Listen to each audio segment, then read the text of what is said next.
जो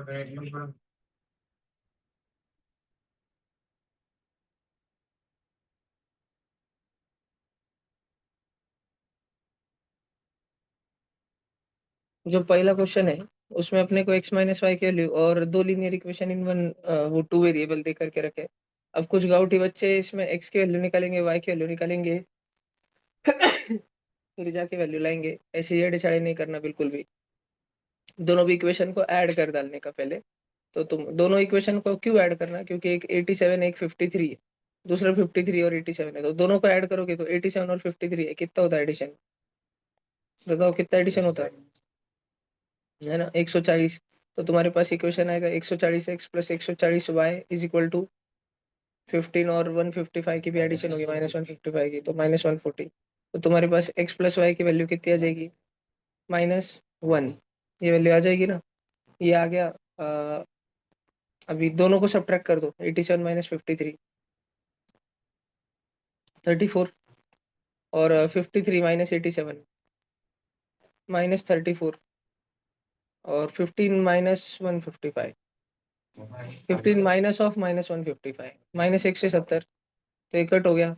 34 कॉमन लेके x minus Y की वैल्यू कितनी आ गई? -5 आ गया, -5 आंसर। वो 15 माइनस माइनस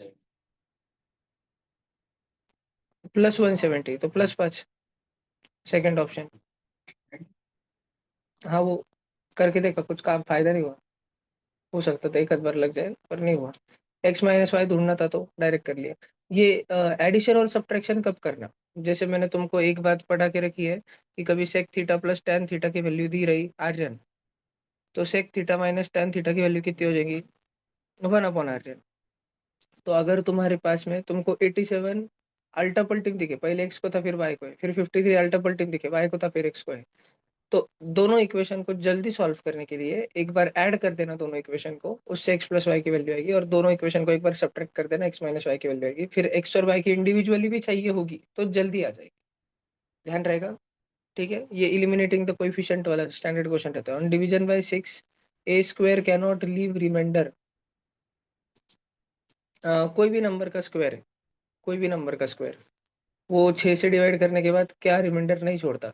तो चालू पेपर में अगर कुछ सूझा बूझा नहीं तो कम से कम तुम रिप रिप रिप रिप ये कर सकते थे,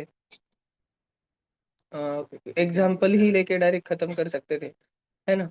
जैसे 1 है, 1 का स्क्वायर, फिर 4 है, फिर 9 है, 16 है, 25 है, 36 है, इतना ले लेते।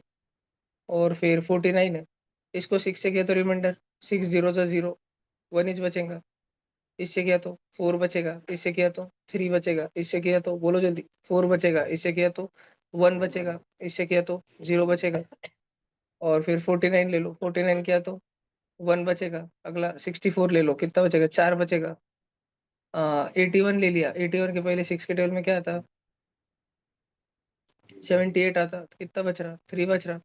फिर 100 ले लो, फिर कितना बच रहा? 96, वही 1430, 143।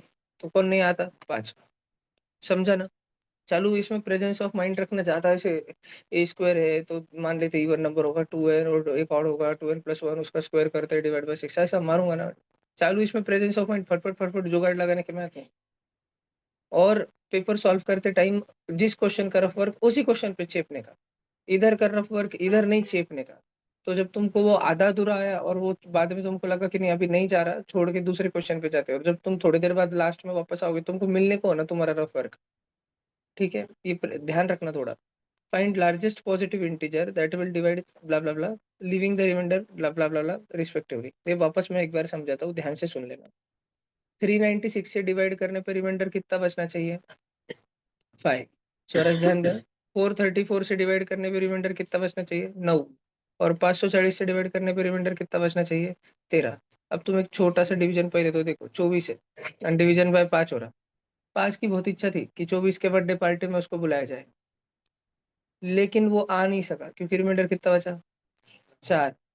अगर ये 24 में से हम रिमाइंडर ही माइनस कर देते, 24 माइनस 4 कर देता म्हणजे 20, तो फिर 5 आ सकता था उसके बर्थडे पार्टी में।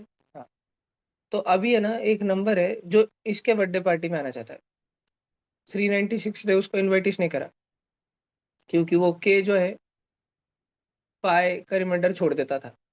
के 434 की भी बर्थडे पार्टी में जाना चाहता था लेकिन नहीं बुलाया क्योंकि 9 का रिमाइंडर छोड़ देता था। और वो जो नंबर के है वो 540 के बर्थडे पार्टी में जाना चाहता था लेकिन 13 का रिमाइंडर बचने के कारण नहीं जा सका। तो के इन सभी के पाढ़े में तो नहीं आता, लेकिन हम के को किन के पाढ़े में ला सकते हैं? के किसके पाढ़े में आएगा? 396 माइनस पाई। 391 के पाढ़े में के आता होगा, के पाढ़े में 391 आता होगा। बात समझ आ रही है? 434 माइनस 9 कितना? 425 के पाढ़े में के पाढ़े में 425 आता होगा। और 540 माइनस 13 527 के पाढ़े में आता होगा। जब के पाढ़े में ये आता है, ये आता है, ये आता है, तो इन तीनों की मदद से हम के कैसे ढूंढे? एक चोर है, उसने ऑस्ट्रेलिया में चोरी करी, अमेरिका में चोरी करी, और अब वो अपना जाल इंडिया में बिछाने वाला है। ठीक, ये 12 8 और 24, 12 8 और 24। तो ऐसे बहुत चोर होते हैं, छोटे मोटे चोर भी रहते हैं, लेकिन सबसे बड़ा चोर कौन है जो इतनी बड़ी चोरी कर सकता है 3 जगहों पे दुनिया में, एक ही दिन एक ही समय पे, ऐसी प्लानिंग से? HCF किसके टेबल में आते हैं तीनों? सबसे बड़ा नंबर। कोई कोई बोलने को तो 1 भी बोलेगा, उसको हनूंगा मैं। कोई कोई बोलने को 2 भी बोलेगा, नहीं चलता। सबसे बड़ा number, highest highest common factor 4। तो अपने को 391, 425 और 527 का हाईएस्ट कॉमन फैक्टर ढूंढना है। ठीक है, 391, 425 और 527 का ढूंढते बैठोगे तुम। ठीक है, क्या था? 17। ये मैंने बता दिया।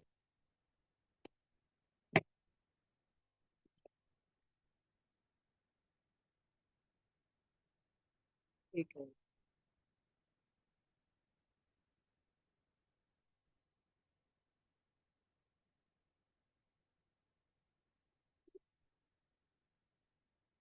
अगला क्वेश्चन।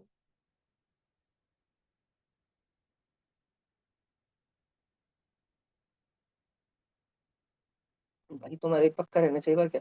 अगर पैरेलल लाइन है तो तुमको 4 F दिखने चाहिए। एक तुम्हारा इंग्लिश वाला है, फिर उसकी मिरर इमेज, सॉरी उसकी वाटर इमेज, उसके वाटर इमेज की मिरर इमेज, और उसके वाटर इमेज की मिरर इमेज की वाटर इमेज। ये 4 F है। एक F ऐसे दिख रहा है तुमको फोटो में, दूसरा F दिख रहा है उल्टा, फिर एक F ऐसे भी दिख रहा है क्या, और दूसरा F ऐसे।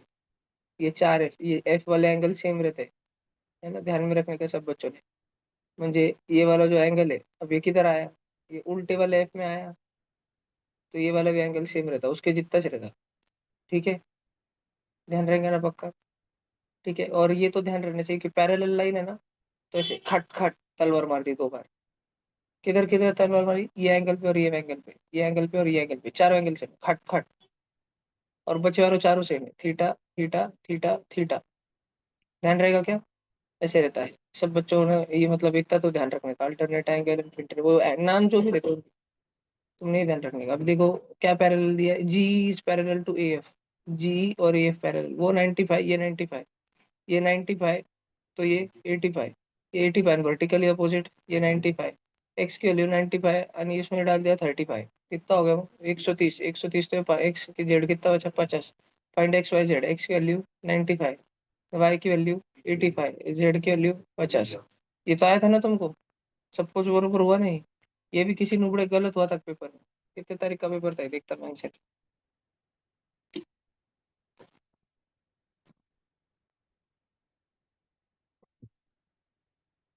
हम्म, ABCD is parallelogram. A is midpoint of AD. Okay. Area of BED, area of triangle BED upon area of parallelogram ABCD.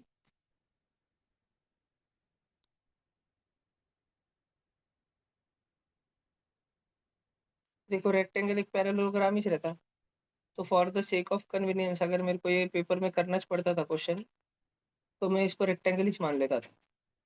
और फिर मैं बी से जो है इधर का मिड पॉइंट ई ज्वाइन कर लेता था, और डी भी ज्वाइन करना था ना मेरे को। अब सब जन ध्यान देना। अब मैं इस रेक्टेंगल को मानता भी बहुत भारी वैल्यू था, इसकी लेंथ में 12 मान लेता था, यानी समझो बेस में 5 मान लेता था। क्यों? ताकि इसका हाइपोटेन्यूज कितना हो सके, 13। और ये मिल गया मेरे को एक स्पेशल पैरेललोग्राम। और अगर ये देखो इन्होंने कोई पैरेललोग्राम के यहाँ पे साइड के वैल्यू वगैरह नहीं दिए, मतलब ये एक जनरल पैरेललोग्राम है, और ये जनरल के केस में जो आंसर आएगा ना, जो उन्होंने पूछा है उसका जो आंसर आएगा ना, वो हर पैरेललोग्राम के केस में वही आंसर आएगा, दुनिया भर के सारे पैरेललोग्राम में वही आंसर आएगा। तो मेरा रेक्टेंगल भी पैरेललोग्राम है, उसमें भी वही आंसर आना चाहिए। तो एरिया ऑफ ट्रायंगल बीईडी, मेरे को बीईडी का एरिया निकालना है। अब निकालना मेरे लिए बहुत आसान है, कैसे? बीईडी में देखो, ये डी को मैं बेस मान लेता हूँ, डीई को मैं बेस मान लेता हूँ, डी का बेस 2.5 हो गया, अगर वो साइड मैंने 5 मानी थी तो 2.5 हो गया। और उसकी हाइट कितनी हो गई? तुमको पता है ना, ऑब्टयूज एंगल ट्रायंगल की हाइट उसके ट्रायंगल के बाहर रहती है ना, ये बी एच उसकी हाइट है, बी ए परपेंडिकुलर हाइट, है ना, 12, हाफ इंटू 12 इंटू 2.5, 6 इंटू 2.5, थोड़ा तो करो, 15, ट्रायंगल का एरिया आ गया 15। और एबीसीडी का एरिया 12 इंटू 5, 60, 1/4। समझा? पक्का? प्रेजेंस ऑफ माइंड रखना, ये हमेशा ध्यान रखना कि जनरल पूछ रहे क्या, जनरल जनरल म्हणजे कोई वैल्यू नहीं देते हुए कुछ पूछ रहे हैं क्या? अच्छा, तो जनरल पूछ रहे हैं तो मतलब ये दुनिया भर के सारे पैरेललोग्राम पे लागू होता है, तो स्क्वायर पे भी होता है। स्क्वायर से निपटा दे क्वेश्चन, रिपीट वे नहीं, थोड़ा ध्यान रखना। ये वाला डिस्कस कर लिया था अपन ने, just for the sake of recording मैं एक बार बता दे रहा कि alpha plus beta plus gamma इस क्वेश्चन में 0 है, क्योंकि इधर एक्स स्क्वायर वाली टर्म गायब है, एक्स स्क्वायर वाला टर्म है नहीं इस क्वेश्चन में। तो माइनस बी बाई ए करते तो 0/1 0 हो गया वो। तो अल्फा प्लस बीटा की वैल्यू माइनस गामा हो गई, बीटा प्लस गामा की वैल्यू माइनस अल्फा हो गई, गामा प्लस अल्फा की वैल्यू माइनस बीटा हो गई। तो हमको जो ये ब्रैकेट पूछे हम उसके जगह रख देंगे। प्रेजेंस ऑफ माइंड रहेगा ना, अगली बार ध्यान रहेगा ना, दो जन के एडिशन पूछ रहे तो ऐसा ध्यान रहेगा ना ये। तो अल्फा प्लस बीटा के जगह अपन ने 1/- गामा रख दिया था, उसकी पावर -1, उल्टा हो गया माइनस गामा, है ना, सॉरी सॉरी सॉरी सॉरी, उसके जगह माइनस गामा रखा था, माइनस गामा की पावर -1 थी। तो कोई कोई बच्चे उसको माइनस माइनस बिठा के प्लस गामा कर देते, ठीक है, ये वो बच्चे रहते जो मार खाने का काम करते। तो ये किसी की पावर अगर -1 रही तो तुमने उसको नहीं छेड़ना, उसको बस 1 अपॉन करना। तो 1/- gamma plus 1/- alpha plus 1/- beta, minus common ले लिया तो 1/अल्फा प्लस 1/बीटा प्लस 1/गामा। एलसीएम अगर तुमने ले डाला तो तुम्हारा ऊपर जनरेट होगा alpha beta plus beta gamma plus gamma alpha, और नीचे अल्फा बीटा गामा, जिसकी वैल्यूज तुमको पता है, बाहर माइनस की साइन रहेगी। सॉल्व कर लेना, आंसर आ जाएगा। 7/2 था क्या कि -10/2? आंसर आ जाता है। ये देखो, ये वाला तो देखो, जिसकी अच्छी खासी प्रैक्टिस है ना ट्रिग्नोमेट्री की, उसको दिख रहा है कि ये इस बॉक्स से अपने को डायरेक्ट टैन की वैल्यू, ट्रायंगल ड्रॉ करने को बोल रहा हूँ, टैन की वैल्यू दी वाली है अपने को, टैन की वैल्यू दी वाली है अपने को। कैसे? टैन क्या रहता? Sign upon cos. तो -12 साइन ए को उधर लेके जाओ, उधर जाके +12 साइन है, और कॉस ए को नीचे फेंक दो, और 12 को इधर नीचे फेंक दो। तो तुम इसको ऐसे रीअरेंज कर सकते हो ना, 5/12 is equal to sine upon cos, म्हणजे टैन, टैन थीटा की वैल्यू 5/12। तो निकालो ना ट्रायंगल, टेन थीटा की वैल्यू 5/12, ये 13।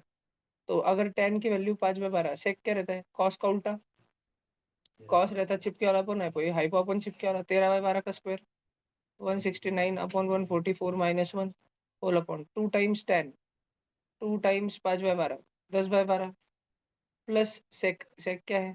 13/12, है ना, कितना हो गया? 26/12। कट मत करो कि ऊपर वाले 144 से काट रहे, थोड़ी देर में उसको 144 इधर भेजो, 169 -144, 25/144।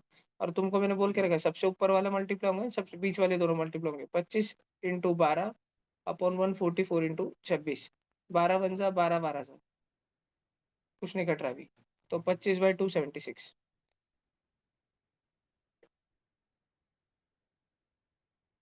क्लियर है ना? ट्रायंगल ड्रॉ करने का, ट्रायंगल जरूरी नहीं कि 5/12 13 जैसे सुंदर साइड आए।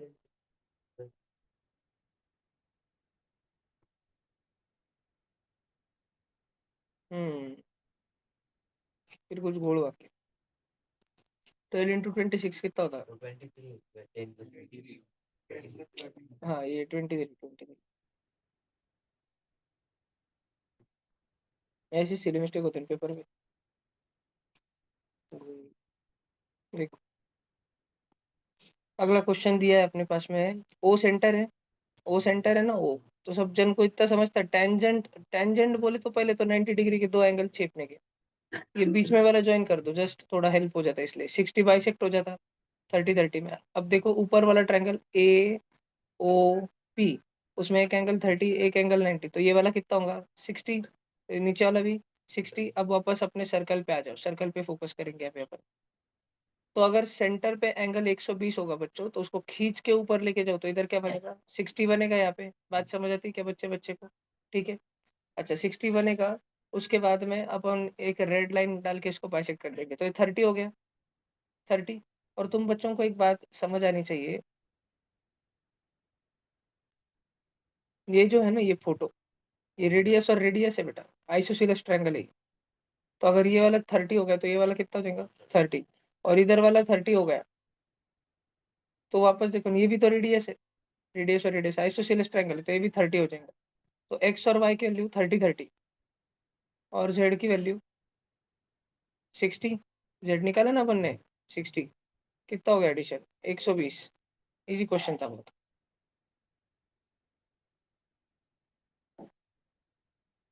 ऐसे तुमको वीडियो चाहिए होंगे ना सिर्फ प्रैक्टिस क्वेश्चन के, तो तुमने चैप्टर के नाम के आगे डाल देना का NTSC, circle practice MCQ NTSC.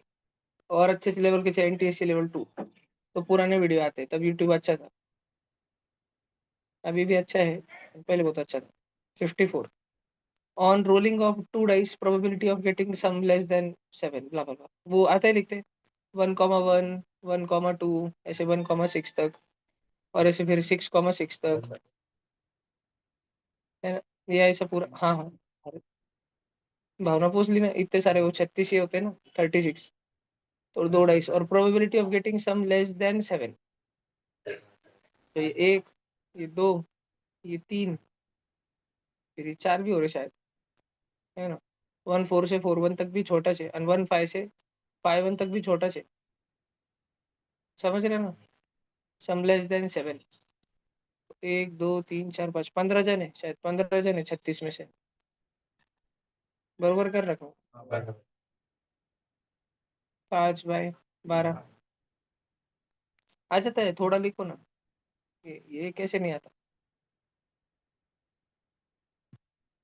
ये उसको नहीं आता जो बिल्कुल भाई पढ़ाई नहीं कर रहा है घर पे, तो क्रेजी पढ़ाई छोड़ दिया है बहुत लंबे समय से।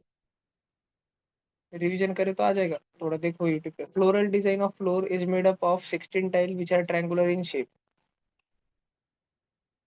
फूल की डिजाइन बनाई है, 16 टाइल है, सबके सब ट्रायंगल है। साइड ऑफ ट्रायंगल इज 9, 28 और 35। 100% अपने को ये स्केल एंड हेरॉन्स फार्मूला लगाने को बोल रहा है यहाँ पे। पहले से एरिया निकालो, पेरीमीटर निकालो पहले। 9 1 35 चौरे 4 44, 44 और 20 64 और 8 72 का आधा 36। Semi perimeter 36, 36 minus 35 1, 36 minus 28 8, 36 minus 9 27। जो भी बाहर निकल रहा निकल डालो। 36 इस बाहर निकल के 6, यानी 8 बाहर निकल के 2, और 8 इस है 26, 27 में का एक 3 निकलेगा, 8 में का एक 2 फंस गया, 27 में का एक 3 फंस गया।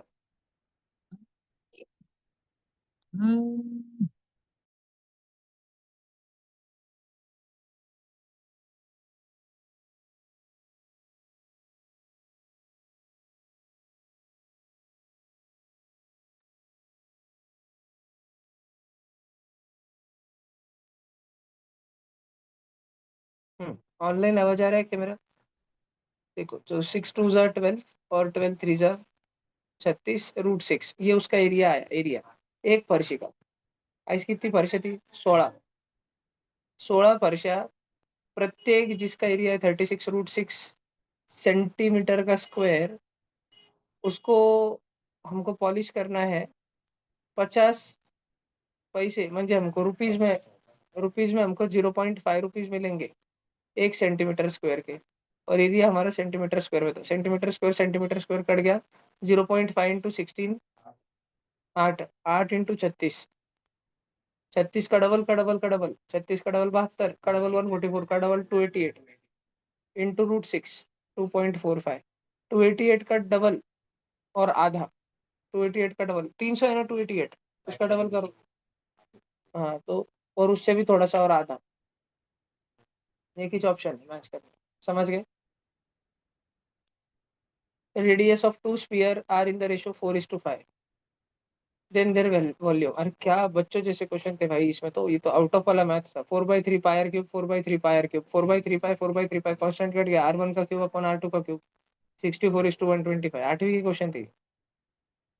ठीक है ना। ये नहीं आए तो भाई क्या आएंगे तुमको भी अगले वाले पेपर, तो कैसे आएंगे फिर तो। देखो, फैक्टराइज x प्लस, ये वाला हो गया था, पर just sake of formality record पे रहना चाहिए ना। ये 1 का क्यूब प्लस 2i का क्यूब, तो a cube plus b cube लगेंगे यहाँ पे, और k बाहर बैठा हुआ है, तो x को बाहर बैठने दो। 1 plus 2i in bracket a square plus b square minus ab। ये कौन सा ऑप्शन है? ए? नहीं, B. बी। खत्म। अगला वाला देखो, t की पावर n म्हणजे साइन की पावर n थीटा और cos की पावर n थीटा, तो t की पावर 2 म्हणजे क्या? म्हणजे साइन की power sine square theta plus cos square theta, है ना। t की पावर 3 मतलब sign cube theta plus cos cube theta. क्या ये थीटा की कोई स्पेसिफिक वैल्यू दी है? तो थीटा के सभी वैल्यू के लिए चलता, सभी वैल्यू के लिए। तो मैं इसको डायरेक्ट एक वैल्यू मान के करूंगा। ठीक है, डायरेक्ट एक वैल्यू मान के करूंगा, और मैं for the sake of simplicity, most simplicity, मैं वैल्यू, हाँ 37 लूँ तो मेरा वन शॉट में हो जाएगा। अगर मेरे को ऑप्शन इलिमिनेट कर करके लेना रहा, 37 या 53 लूँ ना, मैं 3/5 या 4/5 में खेलूँ साइन की वैल्यू, क्योंकि वो किधर भी स्टैंडर्ड स्कूल की किताबों में पढ़ा ही नहीं जाती है वो वैल्यू, लेकिन वो सिंपल फ्रैक्शन है। वो ऐसे नहीं, वो √3 -1 अपॉन √3+1, वो भी तो स्कूल में नहीं पढ़ाते, 15 और 75, और वो बहुत गंदा वैल्यू है। तो ये अगर 3/5 4/5 से करूँ तो शायद जल्दी ही 3 ऑप्शन निपट जाएंगे इसमें, पर ऑप्शन भी सॉल्व करने पड़ेंगे सारे, और निपट जाएंगे सारे के सारे। और दूसरा एक है कि क्योंकि क्यूब और पावर 5 होने वाली है, तो 3/5 4/5, तुम थोड़ा ऐसे ठहर के सोचो कि साइन की पावर 5 होने वाली है, बहुत बड़ी चीज जाने वाली है एकदम से। तो तुम साइन 0, कॉस 90, वो 0 और 90 डिग्री देखो, या 45 देखो, जहाँ दोनों रूट 1/√2 1/√2 हो जाते हैं ना, सेम हो जाते हैं ना वो।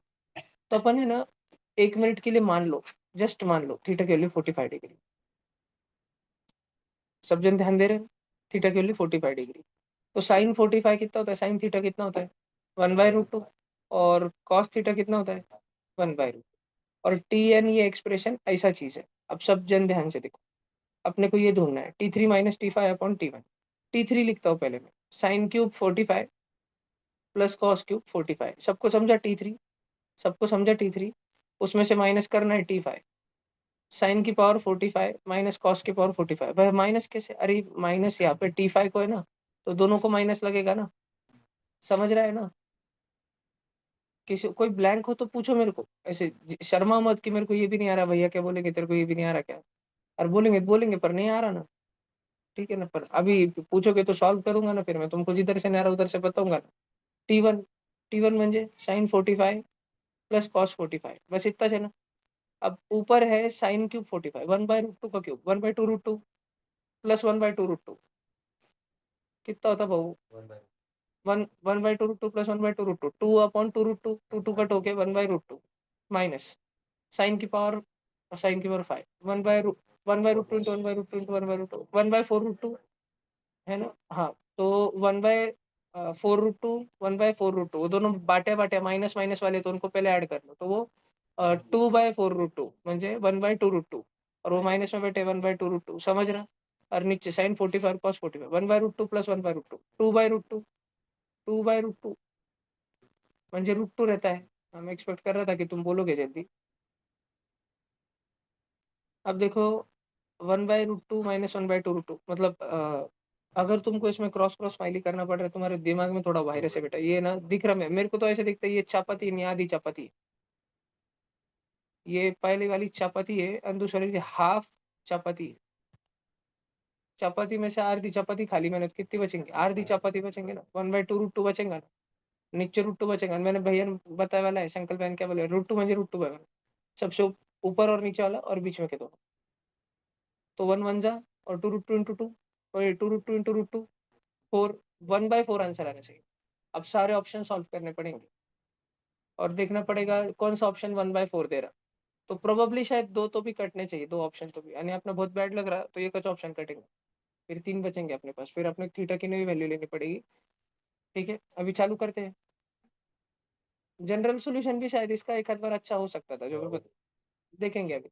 चलो T5 की वैल्यू बताओ। T5 आई थी ना अपनी, T5 डायरेक्ट 1/2√2 माइनस T7 1/√2 की पावर 7। तो पहले √2 की पावर 6 कर लो, 1/√2 8√2 1/4√2 आने वाला है वो नीचे। नहीं ना, दो रह गए ना, साइन भी और कॉस भी। साइन भी रहेगा 1/8√2, कॉस भी रहेगा 1/8√2, 2/8√2, 1/4√2। और T3 आया था ना, T3 किधर है भाई, ये रहा T3 1/√2। समझ रहे ना। तो ये चपाती माइनस आधी चपाती हो रहा वापस, तो आधी चपाती बचेगी, 1/4√2 बचेगा, और नीचे 1/√2 बचेगा, 1 × √2 और ये नीचे 4√2, 1/4 आ रहा है। पहला ऑप्शन तो आ रहा है। हो सकता है दूसरा भी 1/4 है, तीसरा 1/4 है, चौथा 1/4 है, करके देखना पड़ेगा। T3 minus T5। T3, अरे बताओ शेमोले। हाँ, T3 minus. T3 minus T5 तो डायरेक्ट 1/2√2 आने वाला है ना। हाँ, इधर अपन में T7 है। T7 की वैल्यू कितनी है, 1/4√2। ऊपर वाला मल्टीप्लाई नहीं, ये बीच के मल्टीप्लाई, 4√2/2√2, ये 2 आ रहा, 2 खत्म, 2 ऑप्शन कट। समझ रहा क्या, 2 नंबर वाला ऑप्शन कट हो रहा है। अगर किसी को बहुत डर लग रहा है तो तुम लिख के देखो ना, तुम्हारे पास वैल्यूज लिख के रखो तुम। ठीक है, अब T9 चाहिए, कलर बदल देता मैं एटलीस्ट। T9 चाहिए, T9। तो 1/√2 की पावर 9, 9 टाइम्स मल्टीप्लाई होगा। जब दो बार होता है तो 2 बनता है। तो 9 में से इवन नंबर 8 है, तो 4 बार 16 बनेगा, और √2 1/16√2 प्लस 1/16√2 1/8√2 माइनस T6। T6 तो भाई 1/√2 इंटू 1/√2 इंटू 1/√2 इंटू 1/√2 इंटू 1/√2 1/√2 6 बार 1/8 बनेगा डायरेक्ट।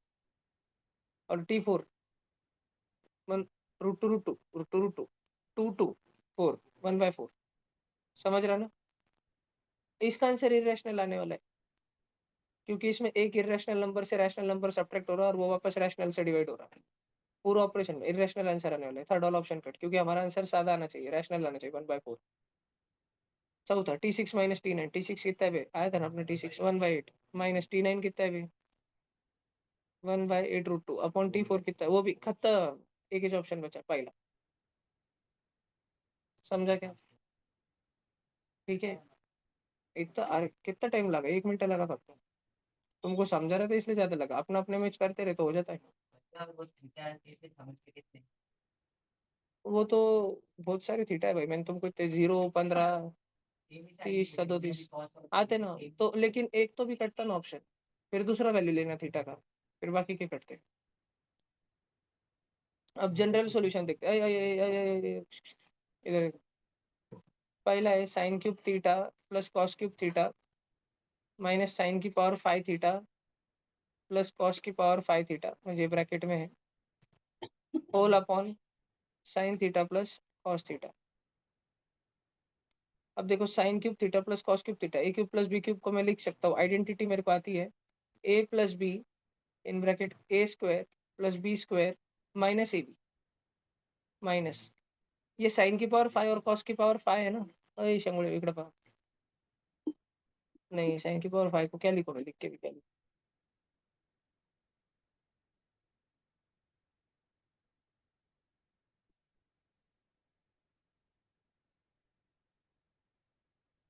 ऐसे कर सकते थे क्या, S cube minus S five, वो साइन साइन को नजदीक नजदीक रख दो, plus cos cube minus cos five, फिर साइन क्यूब कॉमन खींच के 1 minus sine square plus cos cube common खींच के 1 minus cos square upon sign plus cos, और 1 माइनस साइन स्क्वायर क्या रहता, कॉस स्क्वायर, और 1 माइनस कॉस स्क्वायर क्या रहता, साइन स्क्वायर। 10वीं में पढ़ा है ना भाई। और ऊपर से जो कॉमन आ रहा हो कॉमन चीजों, मेरे को लगता है साइन स्क्वायर और कॉस स्क्वायर कॉमन आ रहा, तो क्या बच रहा ब्रैकेट में, साइन प्लस कॉस बच रहा, और नीचे साइन प्लस कॉस है, कट गया। तो sine square into cos square आनी चाहिए value, sine square into cos square, simplest value. सारे ऑप्शन अभी सिंप्लीफाई करने पड़ेंगे, और देखना पड़ेगा कि साइन स्क्वायर और कॉस स्क्वायर किसका था। पहले ऑप्शन से चालू करते, क्योंकि आपने को मालूम पहला आंसर है। नहीं, बाकी सबसे चालू करते, नहीं नहीं नहीं, पहले से चालू। साइन की पावर 5, अरे कॉमन इस तो लेना है ना, ये T5 म्हणजे sine 5 plus cos 5 minus sine 7 minus cos 7, तो साइन 5 कॉमन खींचो ना, 1 माइनस साइन स्क्वायर बचा, प्लस कॉस 5 कॉमन खींचो, 1 माइनस कॉस स्क्वायर बचा, और नीचे 3 बचा है, sine cube plus cos cube, तो ये 1 माइनस साइन स्क्वायर क्या रहता, 1 माइनस साइन स्क्वायर क्या रहता, कॉस स्क्वायर, तो मैं उसको लिखूंगा sine 5 into cos square plus cos 5 into sine square upon sine cube plus cos cube को लिख लूंगा साइन प्लस कॉस एक ब्रैकेट में, sine square plus cos square minus sine cos, अभी का लिख के तो रखता हूँ, देखता हूँ कुछ होता है क्या, और ये कॉमन खींचो ऊपर से क्या क्या कॉमन आ रहा है, sine square cos square common आ रहा है, और क्या बच रहा, sine cube plus cos cube बच रहा है ना, फिर नीचे को फैक्टराइज मत करो, फिर नीचे sign cube plus cos cube था, कट कट गया वो, साइन स्क्वायर कॉस स्क्वायर बचा, अपने answer sine square cos square था, पहला ऑप्शन ठीक है, समझ रहे, ये हार्ड नहीं है, गिव अप नहीं करना रहता बस। और जो बच्चे को नहीं आता, मेथड से नहीं आता, जिसका ऐसे दिमाग साइंस पर कॉस कर रिपीट नहीं चलता, वैल्यू मानने के भैया कुछ तो भी, ठीक है, वर्स्ट केस फिर 3/5 लेने से पहले है ना, इधर थोड़ा शांति से आने वाले भविष्य को देख तो लेना, भविष्य पर नजर तो मारना, भविष्य जरूरी नहीं अच्छा रहे, तुम 3/5 लेते थे 5 की पावर 7 लिखनी पड़ती तुम, ठीक है, फिर 1/√2, और अगर तुम डायरेक्ट और भी इजी था, साइन 0 और 190 लेते थे तो 1 और 0 गेम हो जाता था, लेकिन उसमें एक दो ऑप्शन सेम आते थे, फिर 1 और 0 वो बहुत ही अच्छे वैल्यूज रहते इसलिए। चलो ये देखो, समझो अपने 10वीं के बैच में 30 बच्चे हैं, 30 बच्चों का वजन 62.5, एक बच्चा जिसका वजन 71.5 वो ट्यूशन छोड़ के चले गया, जिम ज्वाइन कर ली उसने, और एक न्यू बच्चा जिसका वेट 53.5 है, बारीक कड़ी, वो स्कूल के पास में ही रहता, वो ट्यूशन ज्वाइन कर लिया,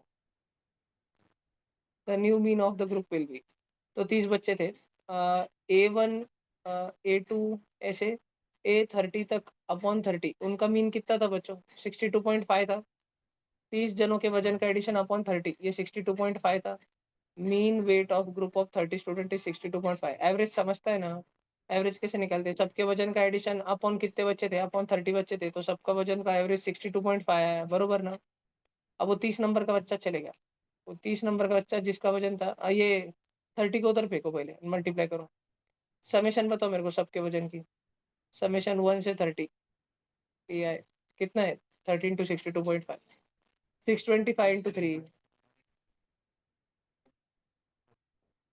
मान के चलूँ मैं, तुम झूठ नहीं बोल रहे, हाँ 1875, चलो, तो सारे 30 बच्चों के वजन का एडिशन 1875, इसमें से 71.5 हेवी वेट चैंपियन लीव हो गया, तो अब तुम्हारे वजन का एवरेज कितना बचा, 1875 जो तुम्हारा वजन, उसमें से 71.5 चले गया, और 53.5 आ गया, तो 0.5 तोड़ गए, -71 प्लस 53 करो, 53 -71 कितना होता है, 53 - 71 पे अपना ध्यान लगा, 18, तो 1875 -18,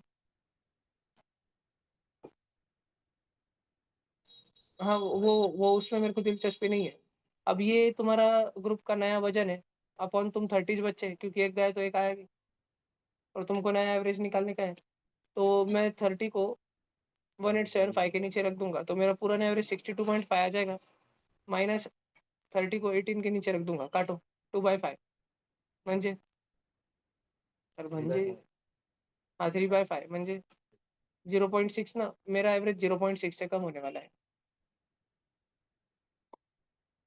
समझा क्या,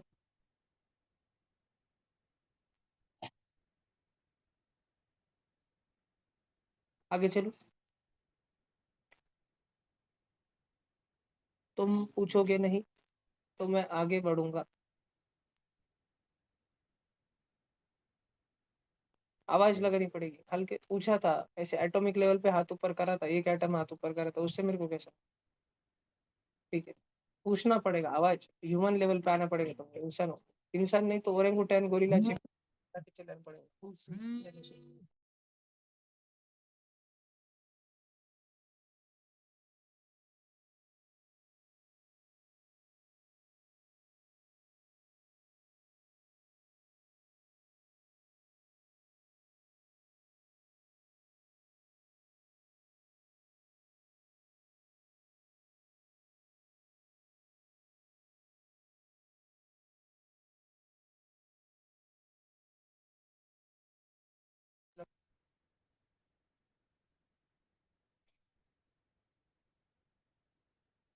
डेल ला रखतो. बरं विचार. हा. बरं विचार होतो. तो म्हटला इंजेक्शन घेऊन आले की नाही टीटीचा, लोखंडचा मार लागलाय म्हणे, गंजेल लोखंड. हा. PB is tangent to the circle. तो टेंजेंट बोलते पहले 90 degree, okay crazy. AOB 60 degree, okay crazy. तो एओबी अगर 60 तो ये वाला 30. वो भी हाँ. कौन 60 हाँ. हाँ वो अगर 60 है और ये दोनों लाल लाल, ये लालू और वो लालू रेडियस है, तो ये आइसोसेलेस ट्रायंगल होगा, तो ये 60 बनेगा, ये 60 बनेगा. और वो जैसे 60 बना तो ये वाला नीचे वाला नीड़ा 30 बनेगा, क्योंकि वो टेंजेंट वाला 90 डिग्री का था. तो ये 30 और 30 बना, तो ये अन्वय से भी 120 बनने वाला था. Find length of A B. अरे ये तो रेडियस. पीबी कितना दिया है? पीबी पीबी 30√3 दिया. वो बड़ा वाला ट्रायंगल कौन है? ये 30 डिग्री, 30√3 और ये 60 है ना. तुमको इसका मिनिएचर वर्जन ध्यान है? 30 के सामने 1 रहता, 60 के सामने √3 रहता. देखो ना, 60 के सामने √3 है ना, कितने टाइम्स √3 है? 30 टाइम्स √3. तो 30 के सामने 30 रहेगा. और ये रेड वाली साइड अगर 30 हो गई, तो ये वाली रेड वाली साइड भी 30 हो जाएगी. और क्योंकि वो इक्विलेटरल है, तो ये वाली भी 30 हो जाएगी. खत्म. क्या जल्दी हो गया डिस्कशन. अगला वाले पे चल रहे. ये आया था क्या? फिर भी डिस्कशन करना तो जरूरी है. ये देखो गैप किधर है. गैप अभी नॉर्थ साउथ, यार नॉर्थ साउथ ईस्ट और वेस्ट. अभी ईस्ट वेस्ट में गैप है, फिर ईस्ट वेस्ट में गैप है, फिर ईस्ट वेस्ट में गैप है, तो गैप ईस्ट वेस्ट में से रहेगा. चलो. अच्छा अभी ओ जो है यहाँ से सेंटर पर आया, सेंटर से बरोबर बीच में नहीं गया, नीचे है थोड़ा सा. तो मुझे लगता है नीचे से वो खाली ऊपर जाना चाहिए ना. ये है कॉमन सेंस सब में. वो हाफ हाफ पाउल चल रहा है, म्हणजे वो है ना बच्चों. ये ओ जो है यहाँ पे बीच में देखो, ओ यहाँ पे ऐसे सेंटर पे नहीं बैठा था, नीचे है थोड़ा सा नीचे. और वो यहाँ से यहाँ तक आया है, यहाँ से डायरेक्ट वो सेंटर पे आया है, जहाँ पे जॉइंट है. और जॉइंट से फिर वो यहाँ पर सेंटर पे नहीं गया, देखो वापस उसको नीचे बिठाया है, थोड़ा सा नीचे झुका के रखा है तीसरे फोटो में. तो ये बस ट्रांजिशन पॉइंट है, वो ऊपर जाएगा. जो एक्स है एक्स, वो एक्स देखो जस्ट इधर के इधर आया है ना, नीचे आया. और फिर डायरेक्ट यहाँ पे नीचे आ गया. और फिर वो यहाँ पे जाके नीचे की तरफ बैठेगा. तो एक्स यहाँ पे की तरफ नीचे की तरफ बैठे रहेगा, और ओ जो है ऊपर की तरफ यहाँ बैठा रहेगा. कौन सा ऑप्शन है वो? थर्ड. आंसर बी है. गोल गोल. वो पूरा चक्कर मारने तो जाता है, एक ट्रेन घूम रहा है. एक मिनट काय. वो पूरा घूमतो. पुऱ्या घुमेल नाही, पण मग तेव्हा एक जण टक्कर होती, तेव्हा एक बघ खाली आला. मग तेव्हा पुरा पुरा होता घुमून, तेव्हा एक डबल दिली होईल नाही इकडं. म्हणजे ते होते ते काय खाली हो नाही का, एक एक पुढे येते. होय का? एक एक जण एक वेळेस बोला. ईशान. एक एक कोपरा चालतो. ओ काय. एक कोपरा चालतो. एक एक कोपरा पुढे तिथे एक एक पुढे चालतोय, जेव्हा टक्कर होईल तेव्हाच एक खाली येतो. एक्स मग तिथंच राहील आणि वो एक्स काय चालू आहे तिथं रे. पहिले एक खाल्ला. नाही पहिले दोन बॉक्स मध्ये एक जागेवर नाही रुशा, एक्स इथलचा हलकासा इथं आलाय.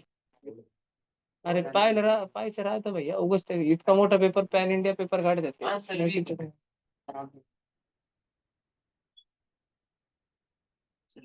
याचा सी असला पाहिजे. करेक्शन केलं असेल त्यांनी आन्सर केमध्ये.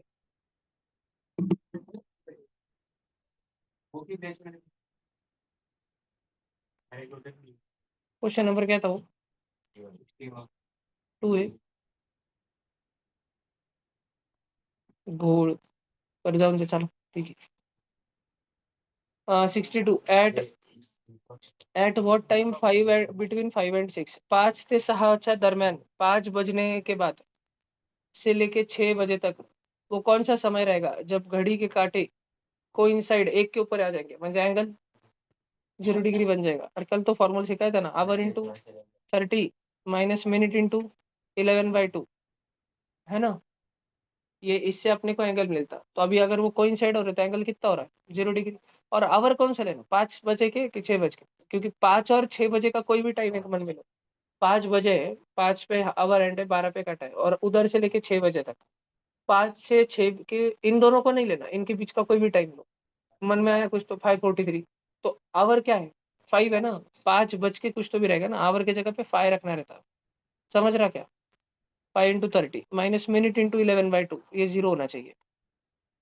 तो ये 150 should be equal to 11m/2, m is equal to 150 × 2, 3×11 ते करा ना, आता ते काय करते हैं division.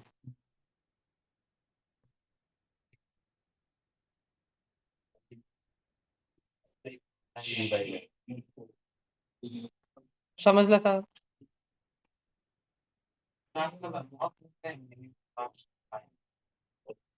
Between 27th minute and 28 minute. भाव भाव मैं तुमको एक फॉर्मूला बताता हूँ, आवर को इंटू 30 करना, मिनिट को इंटू 5.5 म्हणजे 11/2 करना, 5.5, दोनों में से जो बड़ा रहा उसमें से छोटे को सब्ट्रैक्ट कर देना, म्हणजे सब्ट्रैक्शन करके मॉड लगाना, वो तुम्हारा थीटा रहता।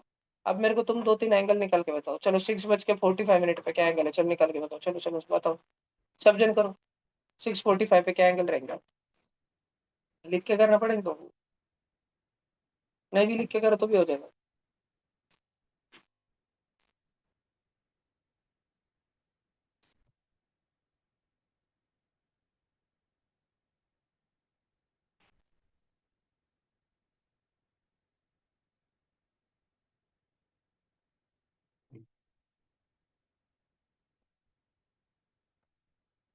155.25 डिग्री एंगल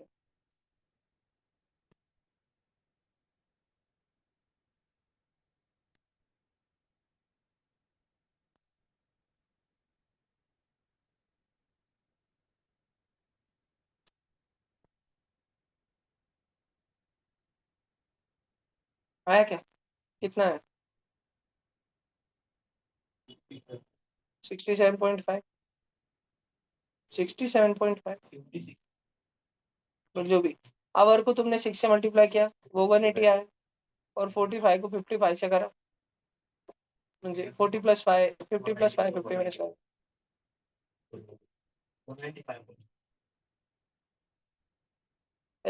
बाय 2 इसके निकल रहे थे बाय 2, अब चलो माइनस कर देना, 360 माइनस 495/2 कितना हो रहा, 135/2 कितना हो रहा, माइनस में आएगी, हाँ मॉड लेने का रहता ना, तो कितना है 67.5 डिग्री। समझ रहा क्या, पक्का, अच्छे से समझ आया,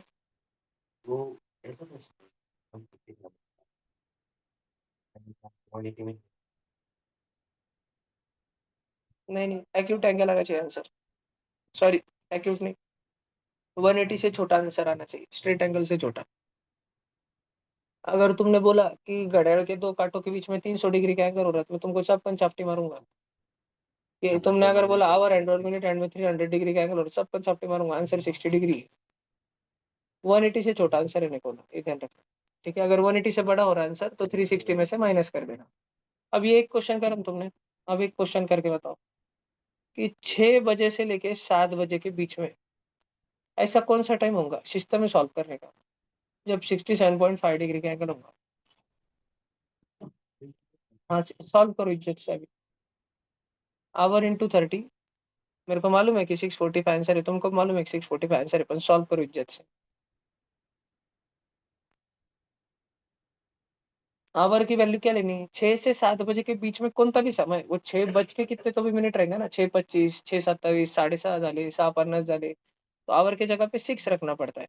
6 × 30 180 minus 5.5 m is equal to 67.5, तो 180 इधर जाएगा, 180 माइनस 67.5 कुछ तो होगा, वो माइनस 5.5 डिवीजन में आएगा। हाँ क्या रहा 180 लपाट हो तिकडं,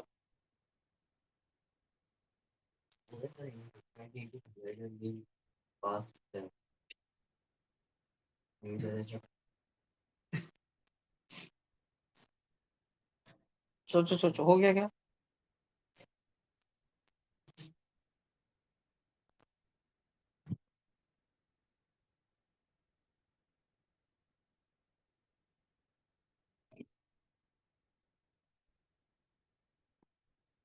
हमने बचपन में टीचर्स डे को हमारे टीचर को घड़ियाल गिफ्ट दी थी, जो हमने बनी थी। हमने घर की कांच तोड़ी थी, उसमें एक मशीन निकाली पीछे की, फिर एक पुट्टा लिया, उसपे पीछे से मशीन खूब सारी, फिर उस पे नंबर लिखे, वो भी इक्वल स्पेस देखे नहीं लिखे थे, अलग अलग लिख दिए थे, डिजाइन बना बना के। फिर श्री क्षीरसागर के दुकान से एक कांच लाई, उस पे लगाई, वो रंगी बिरंगी सेलो टेप रहता है ना, वो ग्रीन और गोल्डन, वो सेलो टेप से ऊपर पैक बिक करके दे दी। तो उस पे कभी बरोबर टाइम नहीं दिखा था, और टीचर ने अप्रिशिएट किया था, करा कर। ये हुआ क्या? 180 उधर जाके माइनस में आ गया, 112.5। और फिर वो 5.5 नीचे माइनस माइनस कट गया, फिर कितने वैल्यू करक नहीं तुमने 5.5 सॉल्व।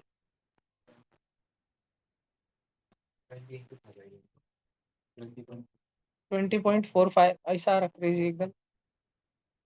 तो 6 बज के 20 मिनट और 45 मिनट, 0.45 मिनट। 1 मिनिट म्हणजे 60 सेकंड, तो 0.45 मिनिट म्हणजे कितने सेकंड? कितने? तुम उसको 11/2 रखते थे तो अच्छा रहता। जो भी, तो वो 67.5 डिग्री का एंगल है ना, वो दो बार बनता है। एक बार तुमने 180 - M 5.5 से लिया ना, और दूसरे बार तुमको लेना पड़ता है 5.5 M -180 इज इक्वल टू 67.5। दो इक्वेशन लेने पड़ते हैं। अब देखो, -180 अब उधर जाएगा, शांति से देख लो तुम बस। तो +180 होगा, 180 + 67.5 होगा 247.5। और अब जब तुम्हारा 5.5 नीचे जाएगा ना, अब तुम करो भाई, अब तुम करो 55 के टेबल में 2475 कब आता है? 5 से काट दो, 495/1.1, 49.5, 495 के 11 45 आ रहे ना। तो 6 से 7 बजे के बीच में दो ऐसे समय है बेटा, 6 से 7 बजे के बीच में, इधर देखो। इन्हें मुड़े हो, ये बरोबर 6 बजे, ये छोटा काटा 6 पे, बड़ा काटा 12 पे, और ये ठीक 7 बजे, छोटा काटा 7 पे, बड़ा काटा 12 पे। और इसमें जब वो अवर एंड धीरे धीरे धीरे धीरे साला 6 से बस 7 पे आने का है उसको, और मिड हैंड भागे भागे भागे भागे भागे भागे भागे भागे, तो मिनट हैंड पीछे से आके आवर एंड को ओवरटेक करके 12 पे चले जाएगा, यानी साला आवर एंड 6 से 7 बज जाएगा। मिनट हैंड 12 से आएगा, फिर उसको ओवरटेक मारेगा, फिर वापस 12 तक चल जाएगा, वो साला 6 से 7 तक जाएंगे सिर्फ। ऐसा कोई इश्यू नहीं है, समझ रहा है तुमको? तो दो बार 67.5 डिग्री का एंगल बनेगा। एक पहला जब बनेगा, जब ये आवर एंड थोड़ा सा आगे वाला रहेगा, और मिनट हैंड भाग भाग के यहाँ तक आया वाला रहेगा, कुछ तो 20 मिनट तक समझो, है ना, 6 बज के 20 मिनट समथिंग समथिंग पे, तब 67.5 का एंगल बनेगा। और फिर जब वापस से 6 और 7 रहेंगे, और ये आवर एंड थोड़ा सा और आगे गया होगा, लेकिन मिनट हैंड उसको ओवरटेक मार के आगे भाग गया होगा, तब वापस 67.5 बनेगा, म्हणजे 45 है। और वो अपनी वैल्यू आ रही प्रॉपर 45। बात समझ आ रही क्या? मैं हाँ तो मैं हाँ हाँ, तो मैं तुमको ये बता रहा हूँ, मॉड्यूलस सॉल्व कर रहा, तुमको सिखाया गया है। x-2 की वैल्यू अगर 3 है, तो तुमको उड़ाड़ में बताया गया था, करवाया गया था कि एक बार x-2 की वैल्यू 3 लेना, और एक बार x-2 की वैल्यू -3 लेना। ये पढ़ा था मैंने, मॉड उधर जाके प्लस और माइनस हो जाता, तो फिर दो इक्वेशन करने पड़ते। तो तुम लोगों ने भी ये ध्यान रखने का कि इधर अगर मॉड लगाए वाला है, तो मॉड एक बार उधर गया तो 67.5, मॉड एक बार अ, उधर गया तो -67.5। समझ रहा? ठीक है, गड़ा क्लियर, उड़ जाओ का। और भी क्वेश्चन आएंगे तो अब डिस्कस करते हैं ना बहुत का।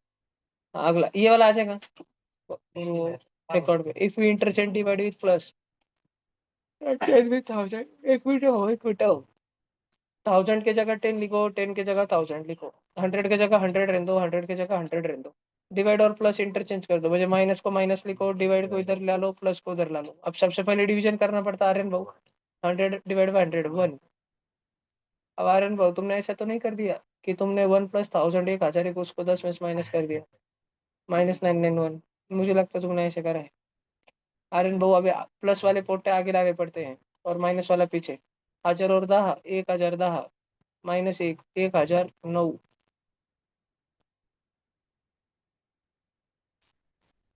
आर्यन भाऊ तुमने इधर से गोल करा, इधर से।